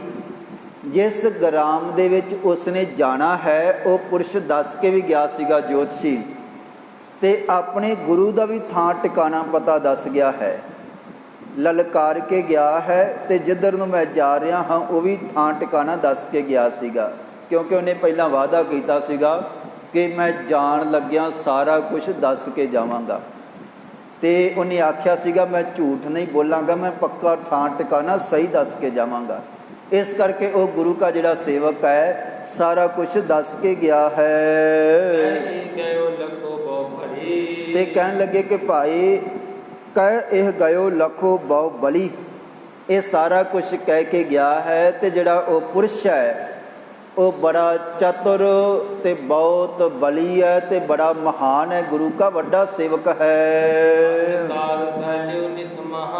ਤੇ ਸਾਰੀ ਰਾਤ ਲੰਮਾ ਸਮਾਂ ਆਸ-ਪਾਸ ਕਿਲੇ ਦੇ ਹਨੇਰੇ ਵਿੱਚ ਭਾਵੇਂ ਮਿਸਾਲਾਂ ਜਗਾ ਦਿੱਤੀਆਂ ਹਨ, ਅੰਧਕਾਰ ਫੈਲਿਓ ਨਿਸਮਾਹਾ, ਤੇ ਭਾਰੀ ਹਨੇਰਾ ਆਸ-ਪਾਸ ਫੈਲਿਆ ਹੋਇਆ ਹੈ।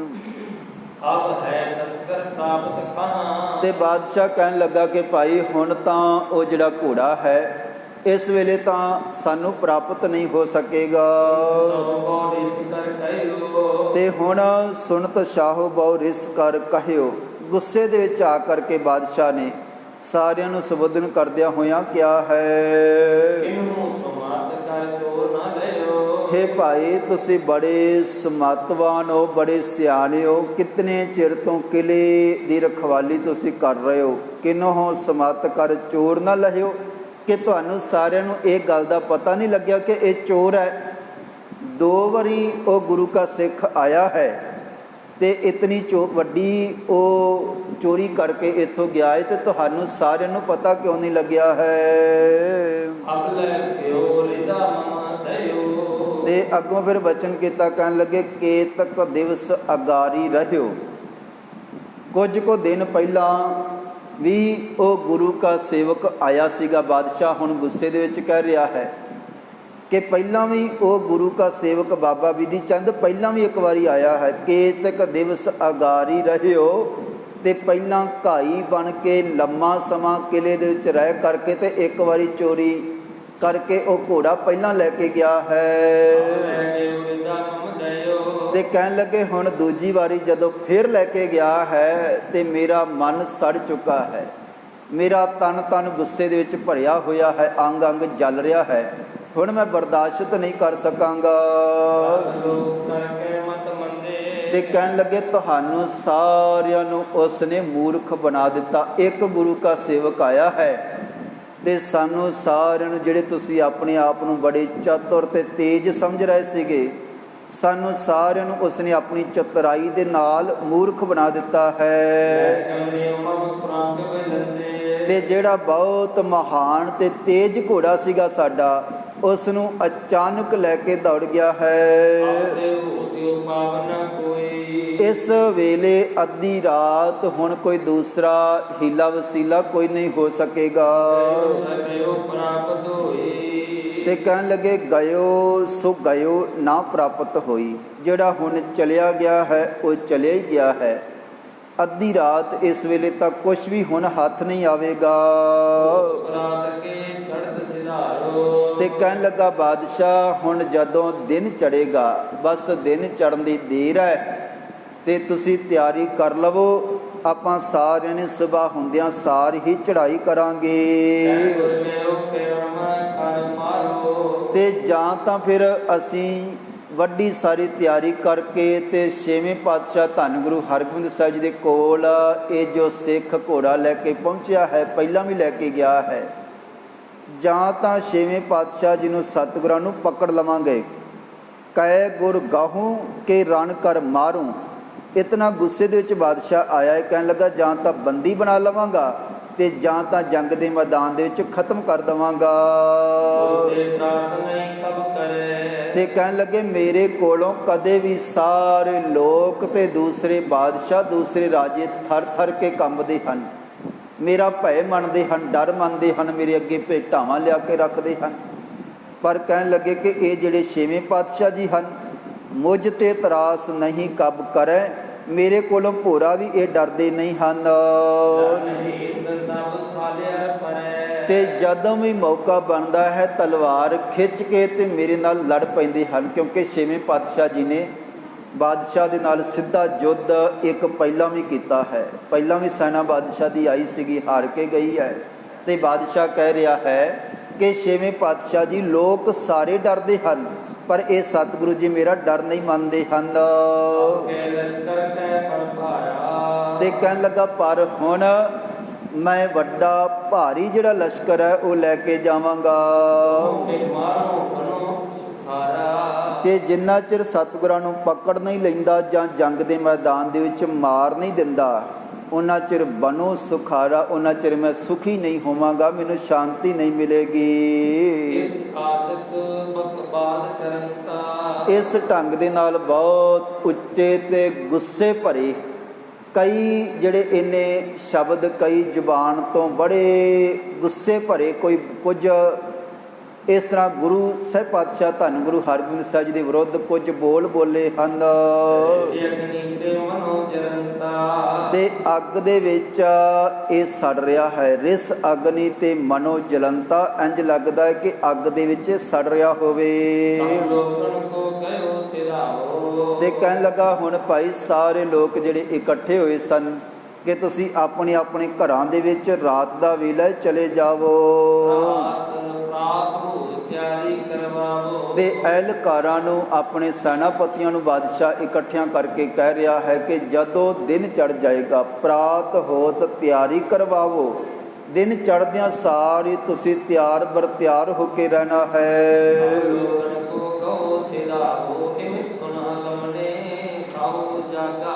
ਤੇ ਕਹਿਣ ਲੱਗੇ ਕਿ ਭਾਈ ਹੁਣ ਗਰੀਬ ਨਿਵਾਜ ਸਤਿਗੁਰੂ ਜੀ ਇਮ ਸੁਨ ਗਮਨੇ ਸਭ ਨਿਜ ਧਾਮੂ।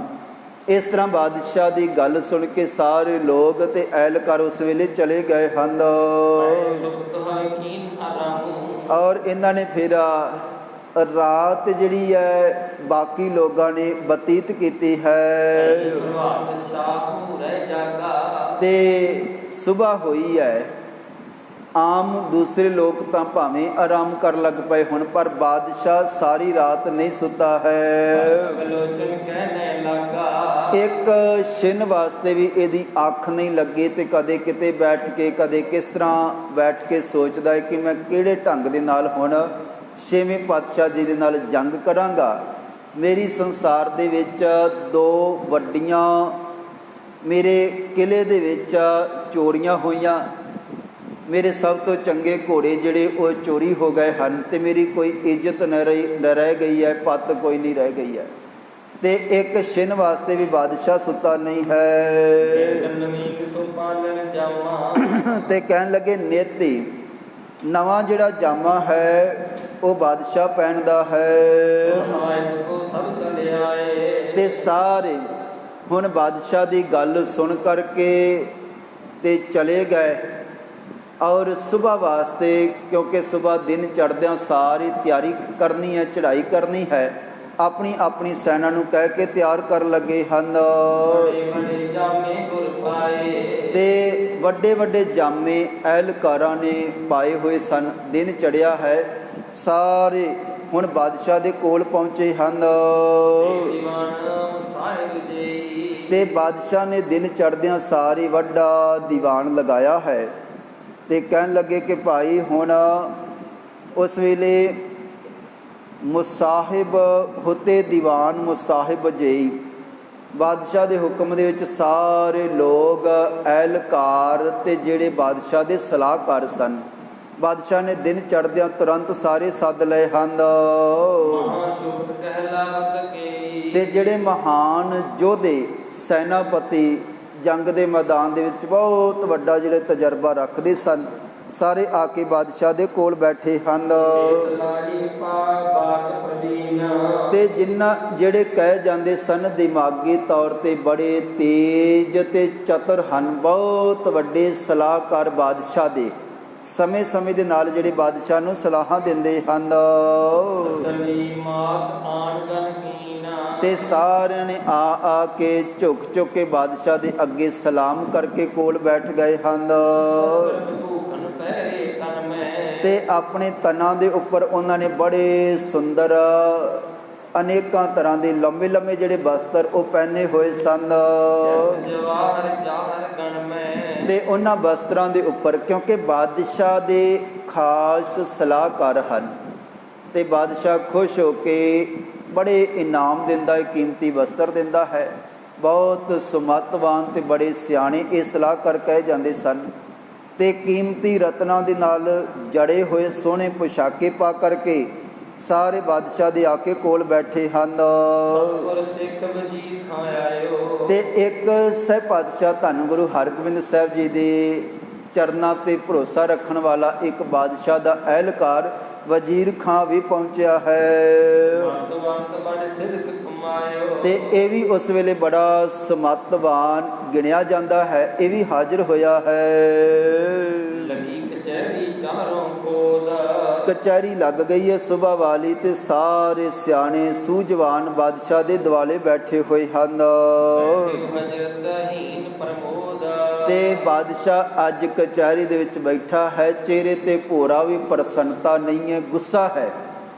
ਤੇ ਜੰਗ ਦੇ ਮੈਦਾਨ ਦੇ ਵਿੱਚ ਤਿਆਰੀ ਕਰਨ ਦਾ ਮਨ ਹੈ, ਛੇਵੇਂ ਪਾਤਸ਼ਾਹ ਜੀ ਵਾਲੇ ਪਾਸੇ ਚੜ੍ਹਾਈ ਕਰਨ ਦਾ। ਤੇ ਬਾਦਸ਼ਾਹ ਨੇ ਸਾਰਿਆਂ ਨੂੰ ਇਕੱਠਿਆਂ ਕੀਤਾ ਹੈ। ਤੇ ਕਹਿਣ ਲੱਗੇ ਕਿ ਹੁਣ ਬਾਦਸ਼ਾਹ ਉਸ ਵੇਲੇ ਕਹਿਓ ਸ਼ਾਹੋ ਸਭ ਸਮਤ ਪ੍ਰਵੀਨ, ਹੇ ਭਾਈ ਤੁਸੀਂ ਸਾਰੇ ਬੜੇ ਸਿਆਣੇ ਹੋ, ਬਹੁਤ ਸੂਝਵਾਨ ਹੋ, ਤੁਹਾਡੇ ਕੋਲ ਬਹੁਤ ਵੱਡਾ ਗਿਆਨ ਹੈ, ਤੇ ਬੜੇ ਚਿਰਾਂ ਤੋਂ ਤੁਸੀਂ ਮੈਨੂੰ ਸਲਾਹਾਂ ਦਿੰਦੇ ਆਏ ਹੋ, ਮੈਂ ਤੁਹਾਨੂੰ ਆਪਣੇ ਸਲਾਹਕਾਰ ਨਿਯੁਕਤ ਕੀਤਾ ਹੈ। ਪਰ ਤੁਹਾਡੀ ਇਸ ਸਿਆਣਪ ਦਾ ਕੀ ਫਾਇਦਾ ਕਿ ਤੁਸੀਂ 2 ਵਾਰੀ ਮੇਰੇ ਨਾਲ ਕਪਟ ਹੋਇਆ ਹੈ। ਕਿਨਹੂ ਨਾ ਕਪਟ ਪਰਖਬੋ ਕੀਨ, ਤੇ ਕਿਸੇ ਨੂੰ ਵੀ ਇਸ ਗੱਲ ਦਾ ਪਤਾ ਨਹੀਂ ਲੱਗਿਆ ਕਿ ਕਿਲੇ ਦੇ ਵਿੱਚ ਜਿਹੜਾ ਉਹ ਪੁਰਸ਼ ਆਇਆ ਹੈ ਉਹਦੀ ਕਿਸੇ ਨੇ ਪਰਖ ਨਹੀਂ ਕੀਤੀ। ਤੇ ਤੁਹਾਡੇ ਇਤਨੇ ਸਿਆਣਿਆਂ ਦਾ ਮੇਰੇ ਕੋਲ ਰਹਿਣ ਵਾਲਿਆਂ ਦਾ ਫਾਇਦਾ ਕੀ ਹੋਇਆ? ਜਦੋਂ ਜੋਤਸ਼ੀ ਆਇਆ ਸੀਗਾ ਮੈਂ ਤੁਹਾਡੇ ਤੋਂ ਪੁੱਛ ਕੇ ਹੀ ਉਹਨੂੰ ਰੱਖਿਆ ਸੀਗਾ, ਤੇ ਤੁਸੀਂ ਸਾਰੇ ਪਛਾਣ ਨਹੀਂ ਸਕੇ ਤੁਹਾਡੀ ਕਾਹਦੀ ਚਤੁਰਾਈ ਹੈ, ਕਾਹਦੀ ਸਿਆਣਪ ਹੈ, ਕਿ ਤੁਹਾਨੂੰ ਕੋਲ ਰੱਖਣ ਦਾ, ਇੰਨੇ ਇਨਾਮ ਦੇਣ ਦਾ ਫਾਇਦਾ ਕੀ ਹੋਇਆ ਕਿ ਉਹ ਮੇਰਾ ਘੋੜਾ ਤਾਂ ਦੂਜਾ ਵੀ ਚਲਿਆ ਗਿਆ ਹੈ। ਪਹਿਲਾਂ ਇੱਕ ਘੋੜਾ ਤੁਹਾਡੇ ਸਾਰਿਆਂ ਦੇ ਸਾਹਮਣੇ ਕਸਿਆਰਾ ਬਣ ਕੇ, ਘਾਈ ਬਣ ਕੇ ਛੇਵੇਂ ਪਾਤਸ਼ਾਹ ਜੀ ਦੇ ਸਿੱਖ ਨੇ ਪਹਿਲਾਂ ਖੜਿਆ ਹੈ, ਤੇ ਸਾਰਿਆਂ ਨੂੰ ਨਸ਼ਾ ਪਿਲਾ ਕਰਕੇ ਤੇ ਮੱਤ ਵਾਰੇ ਬਣਾ ਕਰਕੇ ਤੇ ਬੜੀ ਚਤੁਰਾਈ ਦੇ ਨਾਲ ਪਹਿਲਾ ਘੋੜਾ ਲੈ ਗਿਆ ਸੀਗਾ। ਤੋ ਗਇਓ ਅਚਾਨਕ ਜਾਨੋ। ਅਸੀਂ ਸਾਰਿਆਂ ਨੇ ਇਹ ਸਮਝ ਲਿਆ ਕਿ ਪਤਾ ਨਹੀਂ ਸੀਗਾ, ਅਚਾਨਕ ਸਹਿਜ ਸੁਭਾਵਕ ਇਹ ਘਟਨਾ ਵਾਪਰ ਗਈ ਹੈ। ਆਪਾਂ ਸਾਰੇ ਇਹ ਸੋਚ ਰਹੇ ਸੀ ਕਿ ਭਾਈ ਪਤਾ ਨਹੀਂ ਸੀਗਾ ਤੇ ਅਚਾਨਕ ਇਹ ਘਟਨਾ ਹੋਈ ਹੈ। ਪਰ ਥੋੜੇ ਕੁ ਦਿਨਾਂ ਬਾਅਦ ਦੂਸਰੀ ਵਾਰ ਫਿਰ ਉਸੇ ਤਰ੍ਹਾਂ ਹੋਇਆ ਤੇ ਬੜਾ ਅਨੋਖਾ ਤੇ ਬਹੁਤ ਵੱਡਾ ਕੰਮ ਫਿਰ ਤੁਹਾਡੇ ਆਪਣੇ ਸਾਰਿਆਂ ਦੇ ਸਾਹਮਣੇ ਹੋਇਆ ਹੈ। ਤੇ ਕਹਿਣ ਲੱਗੇ ਇਸ ਵਾਰੀ ਤਾਂ ਅਸੀਂ ਖੁਦ ਛੇਵੇਂ ਪਾਤਸ਼ਾਹ ਜੀ ਦੇ ਸਿੱਖ ਨੂੰ ਘੋੜੇ ਤੇ ਕਾਠੀ ਪਾ ਕੇ ਆਪ ਕੱਸ ਕੇ ਘੋੜਾ ਉਹਦੇ ਅੱਗੇ ਲਾਇਆ ਹੈ। ਕਹਿਣ ਲੱਗੇ ਕਿ ਭਾਈ ਜੀਨ ਪਾਏ ਹਮ ਆਪੋ ਦੀਨੋ, ਅਸੀਂ ਆਪ ਕਾਠੀ ਪਾ ਕਰਕੇ ਘੋੜਾ ਜਿਹੜਾ ਹੈ ਗੁਰੂ ਕੇ ਸੇਵਕ ਦੇ ਹਵਾਲੇ ਕੀਤਾ ਹੈ। ਤੇ ਤੁਹਾਡੇ ਇਤਨੇ ਸਿਆਣਿਆਂ ਦਾ ਤੇ ਇਤਨੀ ਤੀਖਣ ਨਿਗਾਹ ਵਾਲਿਆਂ ਦਾ ਫਾਇਦਾ ਕੀ ਹੈ? ਤੁਹਾਡੇ ਗਿਆਨ ਦਾ, ਤੁਸੀਂ ਮੇਰੇ ਸਲਾਹਕਾਰੋ, ਬੜੇ ਸਿਆਣੇ ਗਿਣੇ ਜਾਂਦੇ ਹੋ, ਪਰ ਤੁਹਾਨੂੰ ਕਿਸੇ ਨੂੰ ਹੀ ਇਹ ਭੇਦ ਦਾ ਪਤਾ ਨਹੀਂ ਲੱਗਿਆ ਹੈ। ਤੇ ਤੁਹਾਡੇ ਸਾਰਿਆਂ ਦੇ ਵਿੱਚੋਂ ਇੱਕ ਨੇ ਵੀ ਗੁਰੂ ਕੇ ਸਿੱਖ ਦੀ ਅਸਲੀ ਕੀ ਹੈ ਉਹ ਪਰਖ ਨਹੀਂ ਕੀਤੀ ਹੈ।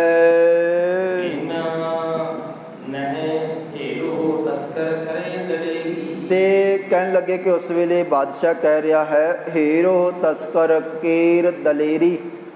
ਕਹਿਣ ਲੱਗੇ ਦੇਖੋ ਗੁਰੂ ਕਾ ਜਿਹੜਾ ਸੇਵਕ ਹੈ ਉਹਨੇ ਕਿੱਡੀ ਵੱਡੀ ਦਲੇਰੀ ਕੀਤੀ ਹੈ, ਕਿੱਡਾ ਵੱਡਾ ਇਹ ਕੰਮ ਕੀਤਾ ਹੈ। ਦੋ ਵਾਰੀ ਬਿਨਾਂ ਕਿਸੇ ਡਰ ਤੋਂ ਸਹਿਜ ਸੁਭਾਵਕ ਉਹ ਆਇਆ ਹੈ ਤੇ ਵਾਰੀ ਵਾਰੀ ਇੱਕ ਇੱਕ ਕਰਕੇ ਦੋਵੇਂ ਘੋੜੇ ਉਹ ਲੈ ਗਿਆ ਹੈ। ਤੇ ਕਹਿਣ ਲੱਗੇ ਕਿ ਭਾਈ ਪਹਿਲਾਂ ਤਾਂ ਅਸੀਂ ਇਹ ਦੇਖਿਆ, ਸੁਣਿਓ ਨਾ ਹਮ ਨੇ ਆਖ ਨਿਹਾਰਾ। ਪਹਿਲਾਂ ਤਾਂ ਅਸੀਂ ਇਹ ਕਹਿ ਰਹੇ ਕਿ ਸਾਨੂੰ ਪਤਾ ਨਹੀਂ ਲੱਗਾ ਜਾਂ ਅਸੀਂ ਦੇਖਿਆ ਨਹੀਂ ਹੈ। ਪਹਿਲੀ ਵਾਰ ਤਾਂ ਅਸੀਂ ਸਾਰੇ ਅਵੇਸਲੇ ਸੀਗੇ, ਪਰ ਦੂਸਰੀ ਵਾਰੀ ਫਿਰ ਉਹਨੇ ਕਪਟ ਕੀਤਾ ਸਾਡੇ ਸਾਰਿਆਂ ਦੇ ਵਿੱਚ ਰਹਿ ਕਰਕੇ ਤੇ ਅਸੀਂ ਸਾਰੇ ਸੁਚੇਤ ਸੀਗੇ, ਪਰ ਗੁਰੂ ਕਾ ਸਿੱਖ ਤਾਂ ਵੀ ਦੂਸਰਾ ਘੋੜਾ ਵੀ ਲੈ ਗਿਆ ਹੈ। ਤੇ ਕਹਿਣ ਲੱਗੇ ਇਸ ਵੇਲੇ ਫਿਰ ਬੋਲਤ ਬਾਤ ਕਰਤ ਲੈ ਗਇਓ, ਸਾਡੇ ਨਾਲ ਗੱਲਾਂ ਕਰਦਾ ਹੋਇਆ ਸਾਨੂੰ ਲਲਕਾਰ ਕੇ ਘੋੜੇ ਤੇ ਸਵਾਰ ਹੋ ਕਰਕੇ ਕਿ ਮੈਂ ਛੇਵੇਂ ਪਾਤਸ਼ਾਹ ਜੀ ਦਾ ਸੇਵਕ ਹਾਂ, ਇਹ ਸਤਿਗੁਰਾਂ ਦੀ ਅਮਾਨਤ ਹੈ ਤੇ ਮੈਂ ਲੈ ਕੇ ਜਾ ਰਿਹਾ ਹਾਂ। ਇਸ ਤਰ੍ਹਾਂ ਕਹਿ ਕਰਕੇ ਗੁਰੂ ਕਾ ਸੇਵਕ ਬਾਬਾ ਬਿਧੀ ਚੰਦ ਸਾਡੇ ਸਾਰਿਆਂ ਦੇ ਵਿੱਚੋਂ ਗਿਆ ਹੈ। ਤੇ ਉਹਨੇ ਆਪਣੇ ਤਰੀਕੇ ਦੇ ਨਾਲ ਸਾਨੂੰ ਸਾਰਿਆਂ ਨੂੰ ਕੈਦੀ ਬਣਾ ਦਿੱਤਾ, ਬੰਦ ਕਰ ਦਿੱਤਾ ਤੇ ਅਸੀਂ ਉਹਦੇ ਇਸ ਭੇਦ ਨੂੰ ਜਾਣ ਨਹੀਂ ਸਕੇ। ਅਸੀਂ ਆਪਣੇ ਆਪ ਨੂੰ ਸਮਤਵਾਨ ਸਮਝਦੇ ਸੀਗੇ, ਸਿਆਣੇ ਸਮਝਦੇ ਸੀਗੇ, ਪਰ ਉਹ ਸਾਨੂੰ ਸਾਰਿਆਂ ਨੂੰ ਬੁੱਧੂ ਬਣਾ ਕੇ, ਮੂਰਖ ਬਣਾ ਕੇ ਤੇ ਦੋਵੇਂ ਘੋੜੇ ਲੈ ਗਿਆ ਹੈ। ਤੇ ਘੋੜੇ ਤੇ ਚੜ ਕੇ ਸਾਰਾ ਕੁਝ ਉਹਨੇ ਸਾਨੂੰ ਉੱਚੀ ਆਵਾਜ਼ ਦੇ ਵਿੱਚ ਦੱਸਿਆ ਹੈ। ਕਹਿਣ ਲੱਗੇ ਗੁਰੂ ਹਰਗੋਬਿੰਦ ਸਾਹਿਬ ਜੀ ਨੇ ਕਹਿ ਕਰਕੇ ਇਹ ਘੋੜੇ ਕਢਵਾਏ ਤੇ ਮੰਗਵਾਏ ਹਨ ਤੇ ਮੈਂ ਉਹਨਾਂ ਦੇ ਕੋਲ ਜਾ ਰਿਹਾ ਹਾਂ। ਔਰ ਇਹ ਵੀ ਦੱਸ ਕੇ ਗਿਆ ਹੈ ਕਿ ਜੰਗਲ ਦੇ ਵਿੱਚ ਮਾਲਵੇ ਦੇ ਵਿੱਚ ਇੱਕ ਨਗਰ ਹੈ ਰੂਪਾ, ਭਾਈ ਰੂਪਾ, ਉੱਥੇ ਸਤਿਗੁਰੂ ਜੀ ਹਨ। ਤੇ ਪਹਿਲਾਂ ਵੀ ਮੈਂ ਘੋੜਾ ਲੈ ਕੇ ਉੱਥੇ ਪਹੁੰਚਿਆ ਸੀਗਾ ਤੇ ਹੁਣ ਵੀ ਮੈਂ ਉਧਰਲੇ ਪਾਸੇ ਜਾ ਰਿਹਾ ਹਾਂ। ਬਾਬਾ ਬਿਧੀ ਚੰਦ ਸਾਨੂੰ ਸਾਰਿਆਂ ਨੂੰ ਇਸ ਤਰ੍ਹਾਂ ਕਹਿ ਕੇ ਗਿਆ ਹੈ। ਤੇ ਕਹਿਣ ਲੱਗੇ ਹੁਣ ਮੇਰੇ ਕੋਲੋਂ ਭੋਰਾ ਵੀ ਢਿੱਲ ਨਹੀਂ ਹੋਏਗੀ, ਹੁਣ ਮੈਂ ਪਿੱਛਾ ਕਰਾਂਗਾ ਤੇ ਘੋੜੇ ਲੈ ਕੇ ਆਵਾਂਗਾ, ਬਹੁਤ ਵੱਡਾ ਜੰਗ ਹੋਏਗਾ।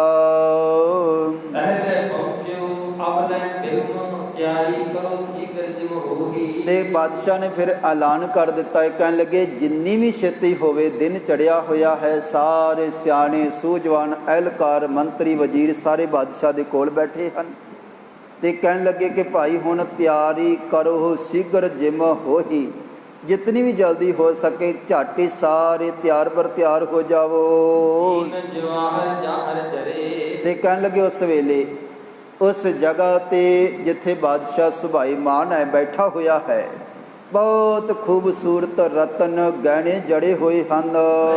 ਸਹਿਤ ਨਿਕਾਰਨ ਕਰੇ। ਤੇ ਕਹਿਣ ਲੱਗੇ ਪ੍ਰੇ ਹੈ ਸਹਿਤ ਨਿਕਾਰਨ ਕਰੇ ਕਿ ਬਾਦਸ਼ਾਹ ਉੱਥੇ ਬੈਠਾ ਹੈ ਤੇ ਬਾਬਾ ਬਿਧੀ ਚੰਦ ਉਸ ਵੇਲੇ ਛੇਵੇਂ ਪਾਤਸ਼ਾਹ ਜੀ ਦੇ ਜਿਹੜੇ ਘੋੜੇ ਸਨ, ਜਿਨ੍ਹਾਂ ਦੇ ਉੱਪਰ ਬਹੁਤ ਖੂਬਸੂਰਤ ਕਾਠੀਆਂ ਪਹਿਨੀਆਂ ਹੋਈਆਂ ਸਨ ਤੇ ਰਤਨਾਂ ਦੇ ਨਾਲ ਜੜੀਆਂ ਹੋਈਆਂ ਸਮੇਤ ਕਾਠੀਆਂ ਦੇ ਬਾਬਾ ਬਿਧੀ ਚੰਦ ਜੀ ਕੱਢ ਕੇ ਲੈ ਕੇ ਗਿਆ ਹੈ। ਤੇ ਜਦੋਂ ਤੱਕ ਬਾਦਸ਼ਾਹ ਨੇ ਆਖਿਆ ਇਸ ਚੀਜ਼ ਦਾ ਮੈਂ ਬਦਲਾ ਨਹੀਂ ਲੈ ਲੈਂਦਾ, ਛੇਵੇਂ ਪਾਤਸ਼ਾਹ ਜੀ ਨੂੰ ਪਕੜ ਨਹੀਂ ਲੈਂਦਾ ਜਾਂ ਮਾਰ ਨਹੀਂ ਲੈਂਦਾ ਹਾਂ, ਉਹਨਾਂ ਚਿਰ ਨਾ ਤਾਂ ਮੇਰੀ ਅੱਖ ਲੱਗੇਗੀ, ਨੀਂਦਰ ਆਏਗੀ ਤੇ ਨਾ ਹੀ ਮੈਨੂੰ ਸੁੱਖ ਪ੍ਰਾਪਤ ਹੋਏਗਾ ਜਦੋਂ ਤੱਕ ਮੈਂ ਬਦਲਾ ਨਹੀਂ ਲੈਂਦਾ ਹਾਂ। ਤੇ ਝਾਟੀ ਸਵਾਰ ਹੋ ਜਾਵੋ, ਕਾਲੀ ਦੇ ਨਾਲ ਸਾਰਾ ਲਸ਼ਕਰ ਤਿਆਰ ਕਰ ਦਵੋ ਜੀ। ਤੇ ਬਾਦਸ਼ਾਹ ਨੇ ਆਪਣੇ ਅਹਿਲਕਾਰਾਂ ਨੂੰ ਇਹ ਗੱਲ ਕਹੀ ਹੈ, ਕਹਿਣ ਲੱਗੇ ਜਬਰ ਜੰਜੈਲ ਜਮੂਰਨ ਵਾਰਾ, ਕਿ ਵੱਡੀਆਂ ਜਿਹੜੀਆਂ ਬੰਦੂਕਾਂ ਤੇ ਗੋਲੀਆਂ ਇਸੇ ਤਰ੍ਹਾਂ ਹੋਰ ਜਿਹੜਾ ਸਾਡਾ ਵੱਡਾ ਅਸਲਾ ਹੈ ਸਾਰਾ ਤਿਆਰ ਕਰ ਲਵੋ ਜੀ। ਤੇ ਜਿੰਨੇ ਵੀ ਸਾਡੇ ਨਿਸ਼ਾਨਚੀ ਗੋਲੀ ਚਲਾਉਣ ਵਾਲੇ ਜਿਹੜੇ ਸੈਨਿਕ ਹਨ ਉਹਨਾਂ ਨੂੰ ਵੱਡੀ ਗਿਣਤੀ ਦੇ ਵਿੱਚ ਅਸਲਾ ਜਿਹੜਾ ਹੈ ਉਹ ਵਰਤਾ ਦਵੋ, ਦੇ ਦਵੋ। ਜਿਸ ਜਿਸ ਕੋਲ ਜਿਸ ਤਰ੍ਹਾਂ ਦਾ ਹਥਿਆਰ ਹੈ, ਹਥਿਆਰ ਦੇ ਵਾਸਤੇ ਉਸੇ ਤਰ੍ਹਾਂ ਦਾ ਜਿਹੜਾ ਅਸਲਾ ਤੇ ਗੋਲੀਆਂ ਸਾਰੇ ਸੈਨਿਕਾਂ ਨੂੰ ਦੇ ਦਵੋ ਜੀ। ਕਹਿਣ ਲੱਗੇ ਹੁਣ ਵੱਡੀ ਗਿਣਤੀ ਦੇ ਵਿੱਚ ਸਹਿ ਪਾਤਸ਼ਾਹ ਧੰਨ ਗੁਰੂ ਹਰਗੋਬਿੰਦ ਸਾਹਿਬ ਜੀ ਦੇ ਖਿਲਾਫ ਤੋਪ ਸਮੂਹ ਚੱਲੇ ਹੋਏ ਗੁਰ ਓਰੀ, ਗੁਰੂ ਵਾਲੇ ਪਾਸੇ ਤੋਪਾਂ ਦੇ ਨਾਲ ਵੱਡੇ ਜਿਹੜੇ ਗੋਲੇ ਉਹ ਦਾਗੇ ਜਾਣਗੇ, ਗੋਲੀਆਂ ਦੇ ਵਾਰ ਕੀਤੇ ਜਾਣਗੇ, ਅਸੀਂ ਛੱਡਾਂਗੇ ਨਹੀਂ। ਤੇ ਕਹਿਣ ਲੱਗੇ ਕਿ ਹੁਣ ਜਿਹੜੇ ਬਾਦਸ਼ਾਹ ਦੇ ਅਹਿਲਕਾਰ ਸਨ, ਜਿੱਥੇ ਜਿੱਥੇ ਸੈਨਾ ਬਾਦਸ਼ਾਹ ਦੀ ਹੈ ਉਹਨਾਂ ਸਾਰਿਆਂ ਦੇ ਵਿੱਚ ਜਾ ਜਾ ਕੇ ਉਹਨਾਂ ਨੂੰ ਉੱਚੀ ਆਵਾਜ਼ ਦੇ ਵਿੱਚ ਜਿਹੜੇ ਹਲਕਾਰੇ ਸਨ, ਕਹਿਣ ਤੋਂ ਭਾਵ ਕਿ ਜਿਹੜੇ ਪਿੱਛੇ ਆਵਾਜ਼ ਦੇਣ ਵਾਲੇ, ਯੋਧਿਆਂ ਨੂੰ ਲਲਕਾਰਨ ਵਾਲੇ, ਉਹਨਾਂ ਸਾਰਿਆਂ ਨੇ ਸੈਨਾ ਦੇ ਵਿੱਚ ਫਿਰ ਕੇ ਤੇ ਸਾਰਿਆਂ ਨੂੰ ਕਹਿ ਦਿੱਤਾ ਹੈ ਕਿ ਭਾਈ ਜਿਸ ਜਿਸ ਕਿਸੇ ਨੂੰ ਜਿਸ ਤਰ੍ਹਾਂ ਦਾ ਅਸਲਾ, ਗੋਲੀ, ਬਰੂਦ, ਤੀਰ ਜੋ ਕੁਛ ਚਾਹੀਦਾ ਹੈ ਆਪਣੇ ਹਿਸਾਬ ਦੇ ਨਾਲ ਲੈ ਲਓ। ਬਹੁਤ ਵੱਡਾ ਜਿਹੜਾ ਯੁੱਧ ਹੈ ਹੁਣ ਬਾਦਸ਼ਾਹ ਕਰੇਗਾ। ਤੇ ਕਹਿਣ ਲੱਗੇ ਕਿ ਭਾਈ ਆਪਣੇ ਸ਼ਮਿਆਨੇ ਸਾਰੇ ਜੰਗੀ ਜਿਹੜੇ ਸ਼ਸਤਰ ਬਸਤਰ ਝੱਟ ਹੀ ਤਿਆਰ ਕਰ ਲਵੋ ਜੀ। ਤੇ ਆਪਣੇ ਆਪਣੇ ਦਲ ਨੂੰ ਵੱਖਰੇ ਵੱਖਰੇ ਜਿਹੜੇ ਅਹਿਲਕਾਰ ਜਾਂ ਸੈਨਾਪਤੀ ਹਨ, ਆਪਣੀ ਆਪਣੀ ਫੌਜ ਦੇ ਹਿਸਾਬ ਦੇ ਨਾਲ ਉਹਨਾਂ ਨੇ ਅਸਲਾ, ਬਰੂਦ ਤੇ ਸ਼ਸਤਰ ਲਏ ਹਨ ਤੇ ਸਾਰਿਆਂ ਨੂੰ ਦੇ ਦਿੱਤੇ, ਸਾਰੇ ਯੋਧਿਆਂ ਨੇ ਸੰਭਾਲੇ ਹਨ। ਤੇ ਕੁਝ ਵੱਡੇ ਗੋਲੇ ਤੇ ਕੁਝ ਬੰਦੂਕਾਂ ਦੇ ਵਿੱਚ ਚੱਲਣ ਵਾਲੀਆਂ ਛੋਟੀਆਂ ਮਹੀਨ ਗੋਲੀਆਂ ਬਾਦਸ਼ਾਹ ਦੀ ਵੱਡੀ ਫੌਜ ਨੇ ਲਈਆਂ ਹਨ।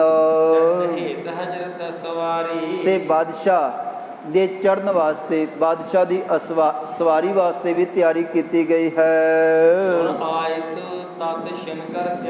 ਬਸ ਬਾਦਸ਼ਾਹ ਦਾ ਹੁਕਮ ਹੋਇਆ ਹੈ ਤੇ ਝਾਟੇ ਸਾਰੇ ਯੋਧੇ ਤੇ ਬਾਦਸ਼ਾਹ ਦੀ ਜਿਹੜੀ ਸਵਾਰੀ ਉਹ ਤਿਆਰ ਹੋ ਗਈ ਹੈ। ਤੇ ਵੱਖਰੇ ਵੱਖਰੇ ਮਾਨਵ, ਸੈਨਿਕ, ਸੈਨਾਪਤੀ ਆਪਣੇ ਆਪਣੇ ਦਲ ਨੂੰ ਤਿਆਰ ਕਰਦੇ ਹੋਏ ਇੱਧਰ ਉੱਧਰ ਕਾਲੀ ਦੇ ਨਾਲ ਦੌੜ ਰਹੇ ਸਨ। ਇਤ ਉਤ ਦੌੜੇ ਮਾਨਵ ਫਿਰੈ, ਬੜੀ ਤੇਜ਼ੀ ਦੇ ਨਾਲ ਜਿਸ ਕਿਸੇ ਦੀ ਕਮਾਂਡ ਦੇ ਵਿੱਚ ਜਿਹੜੀ ਸੈਨਾ ਹੈ ਉਹਨੂੰ ਤਿਆਰ ਕਰਕੇ ਕਾਲੀ ਦੇ ਨਾਲ ਸਾਰੇ ਇੱਧਰ ਉੱਧਰ ਭੱਜ ਰਹੇ ਸਨ। ਤੇ ਥੋੜੇ ਕੁ ਸਮੇਂ ਦੇ ਵਿੱਚ ਬਾਦਸ਼ਾਹ ਦੀ ਵੱਡੀ ਫੌਜ ਨੇ ਝਾਟੀ ਸਾਰੀ ਤਿਆਰੀ ਕਰ ਲਈ ਹੈ। ਤੇ ਸਾਰੇ ਲਾਹੌਰ ਸ਼ਹਿਰ ਦੇ ਵਿੱਚ ਦਿਨ ਚੜ੍ਹਦਿਆਂ ਸਾਰ ਰਾਤ ਗੁਰੂ ਕਾ ਸੇਵਕ ਘੋੜਾ ਕੱਢ ਕੇ ਲੈ ਕੇ ਗਿਆ ਹੈ। ਤੇ ਲਾਹੌਰ ਸ਼ਹਿਰ ਦੇ ਸਾਰੇ ਲੋਕ ਹੈਰਾਨ ਹੋਏ। ਹਲਾ ਚਾਲ ਲਵਪੁਰ ਮੈਂ ਹੋਈ, ਦਿਨ ਚੜ੍ਹਦਿਆਂ ਸਾਰ ਬੜਾ ਹੱਲਾ ਸ਼ੇਰੀ ਇੱਕ ਦੂਜੇ ਨੂੰ ਦੇ ਰਹੇ ਹਨ। ਬੜੀ ਵੱਡੀ ਹਲਚਲ ਲਾਹੌਰ ਸ਼ਹਿਰ ਦੇ ਵਿੱਚ ਮਚ ਗਈ ਹੈ। ਤੇ ਸਾਰੇ ਹੈਰਾਨ ਹੋਏ ਕਿ ਬਾਦਸ਼ਾਹ ਨੇ ਏਡੀ ਛੇਤੀ ਇੰਨੀ ਵੱਡੀ ਨਗਾਰਿਆਂ ਦੀ ਗੂੰਜ ਪੈ ਰਹੀ ਹੈ ਤੇ ਬਾਦਸ਼ਾਹ ਦਾ ਦਲ ਤਿਆਰ ਹੋ ਰਿਹਾ ਹੈ। ਭਾਇਓ ਅਚੰਭਾ, ਬੜੀ ਹੈਰਾਨੀ ਵਾਲਾ ਜੋ ਕਾਰਜ ਹੋਇਆ। ਸਾਰੇ ਆਪਸ ਦੇ ਵਿੱਚ ਇਸ ਤਰ੍ਹਾਂ ਗੱਲਾਂ ਕਰ ਰਹੇ ਸਨ। ਇੱਕ ਘੋੜਾ ਪਹਿਲਾਂ ਚੋਰੀ ਹੋਇਆ ਤੇ ਜਦੋਂ ਦੂਜਾ ਘੋੜਾ ਚੋਰੀ ਹੋਇਆ ਤੇ ਬਾਦਸ਼ਾਹ ਤੋਂ ਸਹਾਰਿਆ ਨਹੀਂ ਗਿਆ, ਇਤਨਾ ਗੁੱਸੇ ਦੇ ਵਿੱਚ ਆ ਗਿਆ ਤਾਂ ਇੱਕੇ ਦਮ ਵੱਡੇ ਦਲ ਨੇ ਤਿਆਰੀ ਕਰ ਲਈ ਹੈ ਤੇ ਕਹਿਣ ਲੱਗੇ ਕਿ ਭਾਈ ਪਹਿਲਾਂ ਪ੍ਰਥਮ ਹੈਨ ਕੀ ਸੋ ਵਿਦ ਭਈ। ਪਹਿਲਾਂ ਅਸੀਂ ਸਾਰੇ ਇੱਕ ਗੱਲ ਸੁਣਦੇ ਸੀਗੇ ਕਿ ਬਾਦਸ਼ਾਹ ਦੇ ਅਹਿਲਕਾਰ ਗਲੀਆਂ ਦੇ ਵਿੱਚ ਢੰਡੋਰਾ ਪਿੱਟ ਰਹੇ ਸਨ ਕਿ ਇੱਕ ਘੋੜਾ ਚੋਰੀ ਹੋਇਆ ਹੈ ਤੇ ਜਦੋਂ ਦੂਸਰਾ ਵੀ ਚੋਰੀ ਹੋ ਗਿਆ ਹੈ ਤੇ ਹੁਣ ਬਾਦਸ਼ਾਹ ਨੇ ਇਸ ਕਰਕੇ ਵੱਡੀ ਤਿਆਰੀ ਕੀਤੀ ਹੈ ਤੇ ਕਈਆਂ ਨੂੰ ਕੋਈ ਖਬਰ ਨਹੀਂ ਹੈ ਆਖਰਕਾਰ ਹੋਇਆ ਕੀ ਹੈ ਤੇ ਬਹੁਤੇ ਸੈਨਿਕਾਂ ਨੂੰ ਵੀ ਨਹੀਂ ਪਤਾ ਲੱਗ ਰਿਹਾ ਕਿ ਇੱਕਦਮ ਸਾਨੂੰ ਏਡੀ ਵੱਡੀ ਤਿਆਰੀ ਕਿਉਂ ਕਰਵਾ ਦਿੱਤੀ ਗਈ ਹੈ। ਵੱਡੀ ਬਾਦਸ਼ਾਹ ਦੀ ਸੈਨਾ ਦਿਨ ਚੜ੍ਹਦਿਆਂ ਸਾਰੀ ਨਗਾਰੇ ਵੱਜੇ ਤੇ ਇੱਕਦਮ ਤਿਆਰ ਹੋ ਗਈ ਹੈ। ਨਾ ਸ਼ਹਿਰ ਵਾਸੀਆਂ ਨੂੰ ਪਤਾ ਹੈ ਤੇ ਕਈ ਯੋਧਿਆਂ ਨੂੰ ਵੀ, ਆਮ ਸਧਾਰਨ ਯੋਧਿਆਂ ਨੂੰ ਵੀ ਨਹੀਂ ਪਤਾ ਕਿ ਇੱਕਦਮ ਦਿਨ ਚੜ੍ਹਦਿਆਂ ਸਾਰੀ ਕਿੱਧਰ ਨੂੰ ਚੜ੍ਹਾਈ ਕਰਨਾ ਹੈ, ਕੀ ਭਾਣਾ ਵਰਤਿਆ ਹੈ। ਤੇ ਕਹਿਣ ਲੱਗੇ ਕਿ ਹੁਣ ਨਹਿ ਸੁਧ ਕਿਸ ਕੋ ਕਿਆ ਹੋ ਜਾਏ, ਦੋਹ ਦਿਸ ਭੇਰ ਪਰੇ ਸਮੁਦਾਏ। ਆਪਸ ਦੇ ਵਿੱਚ ਗੱਲਾਂ ਕਰ ਰਹੇ ਸਨ ਕਿ ਭਾਈ ਹੁਣ ਦੋ ਦਲਾਂ, ਬਹੁਤ ਵੱਡੇ ਜਿਹੜੇ ਦਲ ਹਨ ਉਹਨਾਂ ਦਾ ਬਹੁਤ ਵੱਡਾ ਭੇੜ, ਬਾਦਸ਼ਾਹ ਦੀ ਜਿੱਡੀ ਵੱਡੀ ਤਿਆਰੀ ਹੈ ਇੰਝ ਲੱਗਦਾ ਹੈ ਬਹੁਤ ਵੱਡੇ ਦਲ ਦੇ ਨਾਲ ਵੱਡਾ ਘਮਸਾਨ ਦਾ ਯੁੱਧ ਹੋਣ ਵਾਲਾ ਹੈ। ਤੇ ਸਾਰਿਆਂ ਨੂੰ ਜਦੋਂ ਪਤਾ ਲੱਗਾ ਤੇ ਆਪਸ ਦੇ ਵਿੱਚ ਵਿਚਾਰਾਂ ਕਰਦੇ ਹਨ ਕਿ ਉਧਰਲੇ ਪਾਸੇ ਉਤ ਸ਼੍ਰੀ ਨਾਨਕ ਕੋ ਘਰ ਭਾਰੀ, ਦੂਜੇ ਪਾਸੇ ਧੰਨ ਗੁਰੂ ਨਾਨਕ ਸਾਹਿਬ ਜੀ ਦਾ ਵੱਡਾ ਘਰ ਹੈ। ਬਹੁਤ ਵੱਡੀਆਂ ਬਰਕਤਾਂ ਹਨ, ਬਹੁਤ ਜ਼ਾਹਰ ਪੀਰ ਸਾਹਿਬ ਪਾਤਸ਼ਾਹ ਧੰਨ ਗੁਰੂ ਨਾਨਕ ਸਾਹਿਬ ਜੀ ਹੋਏ ਹਨ। ਉਤ ਸ਼੍ਰੀ ਨਾਨਕ ਕੋ ਘਰ ਭਾਰੀ, ਉਧਰਲੇ ਪਾਸੇ ਗੁਰੂ ਨਾਨਕ ਸਾਹਿਬ ਜੀ ਦਾ, ਗੁਰੂ ਹਰਗੋਬਿੰਦ ਸਾਹਿਬ ਜੀ ਦਾ ਵੱਡਾ ਘਰ ਹੈ ਤੇ ਜਿਨ੍ਹਾਂ ਦੀ ਅਜ਼ਮਤ ਕਿਸੇ ਦੇ ਕੋਲੋਂ ਸਹਾਰੀ ਨਹੀਂ ਜਾਂਦੀ, ਜਿਨ੍ਹਾਂ ਦਾ ਪ੍ਰਤਾਪ ਬਹੁਤ ਵੱਡਾ ਵਿਸ਼ਾਲ ਹੈ। ਧੰਨ ਗੁਰੂ ਹਰਗੋਬਿੰਦ ਸਾਹਿਬ ਜੀ ਦੀ ਸੋਭਾ ਬਹੁਤ ਵੱਡੀ ਹੈ। ਤੇ ਕਹਿਣ ਲੱਗੇ ਕਿ ਭਾਈ ਦੂਸਰੇ ਪਾਸੇ ਇਹ ਜਿਹੜਾ ਬਾਦਸ਼ਾਹ ਹੈ, ਇਤ ਸਭ ਦੇਸਨ ਕੋ ਵੱਡ ਮਾਲਕ, ਉਧਰਲੇ ਪਾਸੇ ਧੰਨ ਗੁਰੂ ਹਰਗੋਬਿੰਦ ਸਾਹਿਬ ਜੀ ਦਾ ਵੀ ਕੋਈ ਮੁਕਾਬਲਾ ਨਹੀਂ ਹੈ। ਤੇ ਇੱਧਰ ਬਾਦਸ਼ਾਹ ਜਿਹੜਾ ਹੈ ਇਹ ਕਈ ਦੇਸ਼ਾਂ ਦਾ ਇਹਦੇ ਉੱਤੇ ਬਾਦਸ਼ਾਹ ਦੁਆਰਾ ਕਬਜ਼ਾ ਕੀਤਾ ਹੋਇਆ, ਕਈ ਦੇਸ਼ਾਂ ਨੂੰ ਇਹਨੇ ਜਿੱਤਿਆ ਹੈ। ਬਹੁਤ ਸਾਰੇ ਰਾਜੇ ਖਤਮ ਕਰਕੇ, ਕੈਦ ਕਰਕੇ ਤੇ ਉਹਨਾਂ ਦੇ ਇਲਾਕਿਆਂ 'ਤੇ ਜਿੱਤ ਪ੍ਰਾਪਤ ਕਰ ਚੁੱਕਾ ਹੈ ਤੇ ਬਾਦਸ਼ਾਹ ਦੇ ਕੋਲ ਹੀ ਵੱਡੀ ਸੈਨਾ ਹੈ ਤੇ ਬਾਦਸ਼ਾਹ ਦਾ ਵੀ ਕੋਈ ਮੁਕਾਬਲਾ ਨਹੀਂ ਹੈ। ਉਧਰਲੇ ਪਾਸੇ ਧੰਨ ਗੁਰੂ ਹਰਗੋਬਿੰਦ ਸਾਹਿਬ ਜੀ ਦੀ ਵੀ ਵੱਡੀ ਸੋਭਾ ਹੈ ਤੇ ਬਾਦਸ਼ਾਹ ਦੇ ਕੋਲ ਤਾਂ ਲੱਖਾਂ ਦੀ ਗਿਣਤੀ ਦੇ ਵਿੱਚ ਵੱਡਾ ਜਿਹੜਾ ਦਲ ਹੈ। ਤੇ ਜਹਾਂਗੀਰ ਜਿਹੜਾ ਪਹਿਲਾ ਬਾਦਸ਼ਾਹ ਹੋਇਆ ਹੈ ਉਹ ਬੜਾ ਸ਼ਾਂਤ ਰਿਹਾ ਸੀਗਾ, ਉਹਨੇ 6ਵੇਂ ਪਾਤਸ਼ਾਹ ਜੀ ਦੇ ਨਾਲ ਕੋਈ ਮੁਕਾਬਲਾ ਨਹੀਂ ਸੀ ਕੀਤਾ। ਜਹਾਂਗੀਰ ਤੋਂ ਰੱਖਿਓ ਰੰਗ, ਗੁਰੂ ਹਰਗੋਬਿੰਦ ਸਾਹਿਬ ਜੀ ਨਾਲ ਸੁਲ੍ਹਾ ਰੱਖੀ ਸੀਗੀ ਤੇ ਪਰ ਕਹਿਣ ਲੱਗੇ ਇਹ ਜਿਹੜਾ ਸ਼ਾਹਜਹਾਨ ਹੈ ਇਹਦੀ ਗੁਰੂ ਘਰ ਦੇ ਨਾਲ ਬਣੀ ਨਹੀਂ, ਇਹ ਵਿਗੜਿਓ ਸ਼੍ਰੀ ਸਤਿਗੁਰ ਸੰਗ। ਕੁਝ ਕੁ ਸਮੇਂ ਤੋਂ ਇਹਦਾ 6ਵੇਂ ਪਾਤਸ਼ਾਹ ਜੀ ਦੇ ਨਾਲ ਵਿਗਾੜ ਚੱਲ ਰਿਹਾ ਹੈ।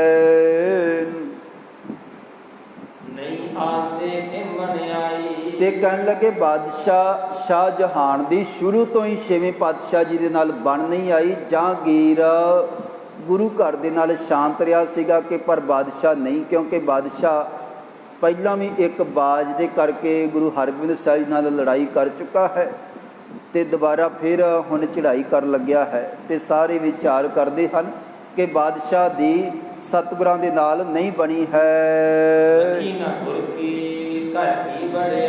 ਇਹਨੇ ਗੁਰੂ ਨਾਨਕ ਸਾਹਿਬ ਜੀ ਦੇ ਘਰ ਦੀ, ਗੁਰੂ ਅਰਜਨ ਦੇਵ ਜੀ ਦੇ ਘਰ ਦੀ, 6ਵੇਂ ਪਾਤਸ਼ਾਹ ਧੰਨ ਗੁਰੂ ਹਰਗੋਬਿੰਦ ਸਾਹਿਬ ਜੀ ਦੇ ਘਰ ਦੀ ਜਿਹੜੀ ਵਡਿਆਈ ਹੈ ਉਹਨੂੰ ਜਾਣਿਆ ਨਹੀਂ ਹੈ। ਔਰ ਇਹਨੇ ਪਹਿਲਾਂ ਗਰੀਬ ਨਿਵਾਜ ਸਾਹਿਬ ਪਾਤਸ਼ਾਹ ਧੰਨ ਗੁਰੂ ਹਰਗੋਬਿੰਦ ਸਾਹਿਬ ਜੀ ਦੇ ਘਰ ਭੇਟਾ ਵਜੋਂ ਜਿਹੜੇ ਘੋੜੇ ਜਾ ਰਹੇ ਸਨ ਉਹ ਖੋਹ ਲਏ ਸਨ ਤੇ ਉਸੇ ਕਰਕੇ ਬਹੁਤ ਵੱਡਾ ਵਿਰੋਧ ਬਾਦਸ਼ਾਹ ਦੇ ਵਿੱਚ ਤੇ ਛੇਵੇਂ ਪਾਤਸ਼ਾਹ ਜੀ ਦੇ ਵਿੱਚ ਹੋਇਆ ਹੈ। ਤੇ ਛੇਵੇਂ ਪਾਤਸ਼ਾਹ ਧੰਨ ਗੁਰੂ ਹਰਗੋਬਿੰਦ ਸਾਹਿਬ ਜੀ ਜਿਹੜੇ ਹਨ, ਬਾਦਸ਼ਾਹ ਜਾ ਤਾਂ ਰਿਹਾ ਹੈ ਪਰ ਉਹਨਾਂ ਦਾ ਜਿਹੜਾ ਬਲ ਹੈ, ਗੁਰੂ ਹਰਗੋਬਿੰਦ ਸਾਹਿਬ ਦੀ ਜਿਹੜੀ ਅਜ਼ਮਤ ਹੈ, ਉਹਦੇ ਤੋਂ ਇਹ ਬਾਦਸ਼ਾਹ ਜਾਣੂ ਨਹੀਂ ਹੈ।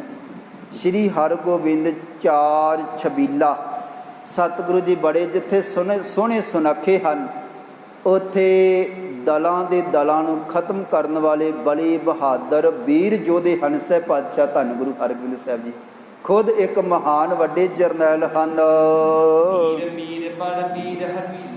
ਤੇ ਕਹਿਣ ਲੱਗੇ ਪੀਰਾਂ ਦੇ ਪੀਰ, ਜਿੱਥੇ ਅਜ਼ਮਤ ਕਰਕੇ ਬਹੁਤ ਵੱਡੀ ਉਹਨਾਂ ਦੀ ਸੋਭਾ ਤੇ ਵਡਿਆਈ ਹੈ। ਪੀਰ ਤੇ ਮੀਰ, ਮੀਰ ਤੋਂ ਭਾਵ ਅਮੀਰੀ ਬਾਦਸ਼ਾਹਤ, ਜਿੱਥੇ ਸਤਿਗੁਰੂ ਜੀ ਇੱਕ ਪੂਰਨ ਸੰਤ ਹਨ, ਉੱਥੇ ਬਹੁਤ ਵੱਡੇ ਸਿਪਾਹੀ ਵੀ ਹਨ।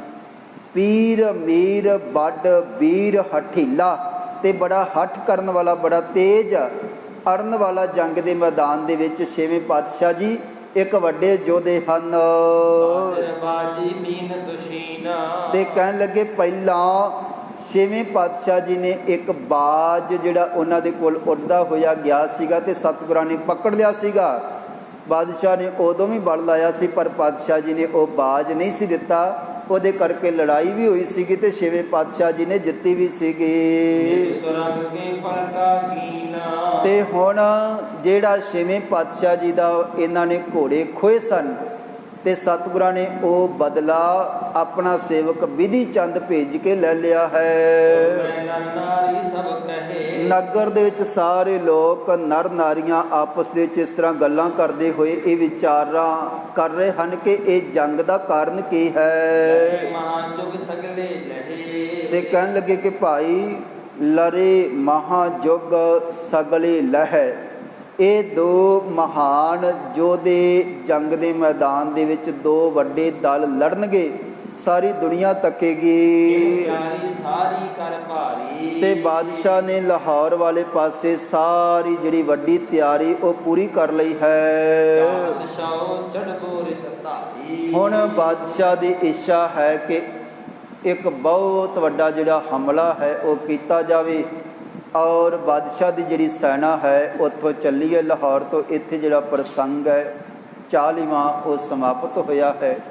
ਛੇਵੇਂ ਪਾਤਸ਼ਾਹ ਧੰਨ ਗੁਰੂ ਹਰਗੋਬਿੰਦ ਸਾਹਿਬ ਜੀ ਨੇ ਮਾਲਵੇ ਦੇ ਵਿੱਚ ਮਹਾਰਾਜ ਦੇ ਕੋਲ ਇੱਕ ਸੁੰਦਰ ਜਗ੍ਹਾ ਦੇਖ ਕੇ ਉੱਥੇ ਆਪਣਾ ਦਲ ਲਿਜਾ ਕਰਕੇ ਵੱਡੀ ਤਿਆਰੀ ਕਰ ਲਈ ਹੈ।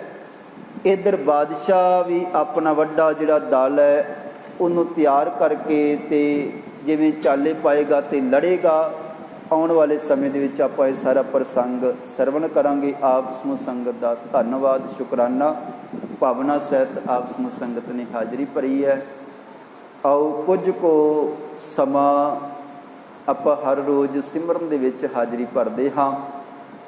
ਅਦਬ ਸਤਿਕਾਰ ਸਹਿਤ ਸਾਰੀ ਸੰਗਤ ਸਰਬੱਤ ਦੇ ਭਲੇ ਵਾਸਤੇ, ਚੜ੍ਹਦੀ ਕਲਾ ਵਾਸਤੇ, ਤੰਦਰੁਸਤੀਆਂ ਵਾਸਤੇ ਭਾਵਨਾ ਸਹਿਤ ਸਿਮਰਨ ਦੇ ਵਿੱਚ ਹਾਜ਼ਰੀ ਭਰੋ ਜੀ।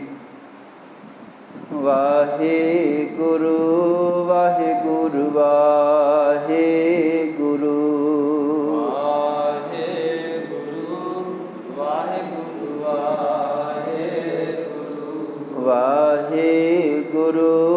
ਵਾਹਿਗੁਰੂ ਵਾਹਿਗੁਰੂ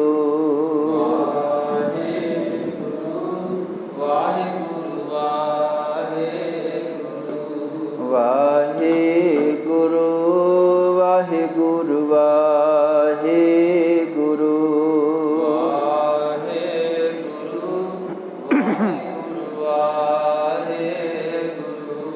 ਵਾਹਿਗੁਰੂ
ਵਾਹਿਗੁਰੂ ਵਾਹਿਗੁਰੂ ਵਾਹਿਗੁਰੂ ਵਾਹਿਗੁਰੂ ਵਾਹਿਗੁਰੂ ਵਾਹਿਗੁਰੂ ਵਾਹਿਗੁਰੂ ਵਾਹਿਗੁਰੂ ਵਾਹਿਗੁਰੂ ਵਾਹਿਗੁਰੂ ਵਾਹਿਗੁਰੂ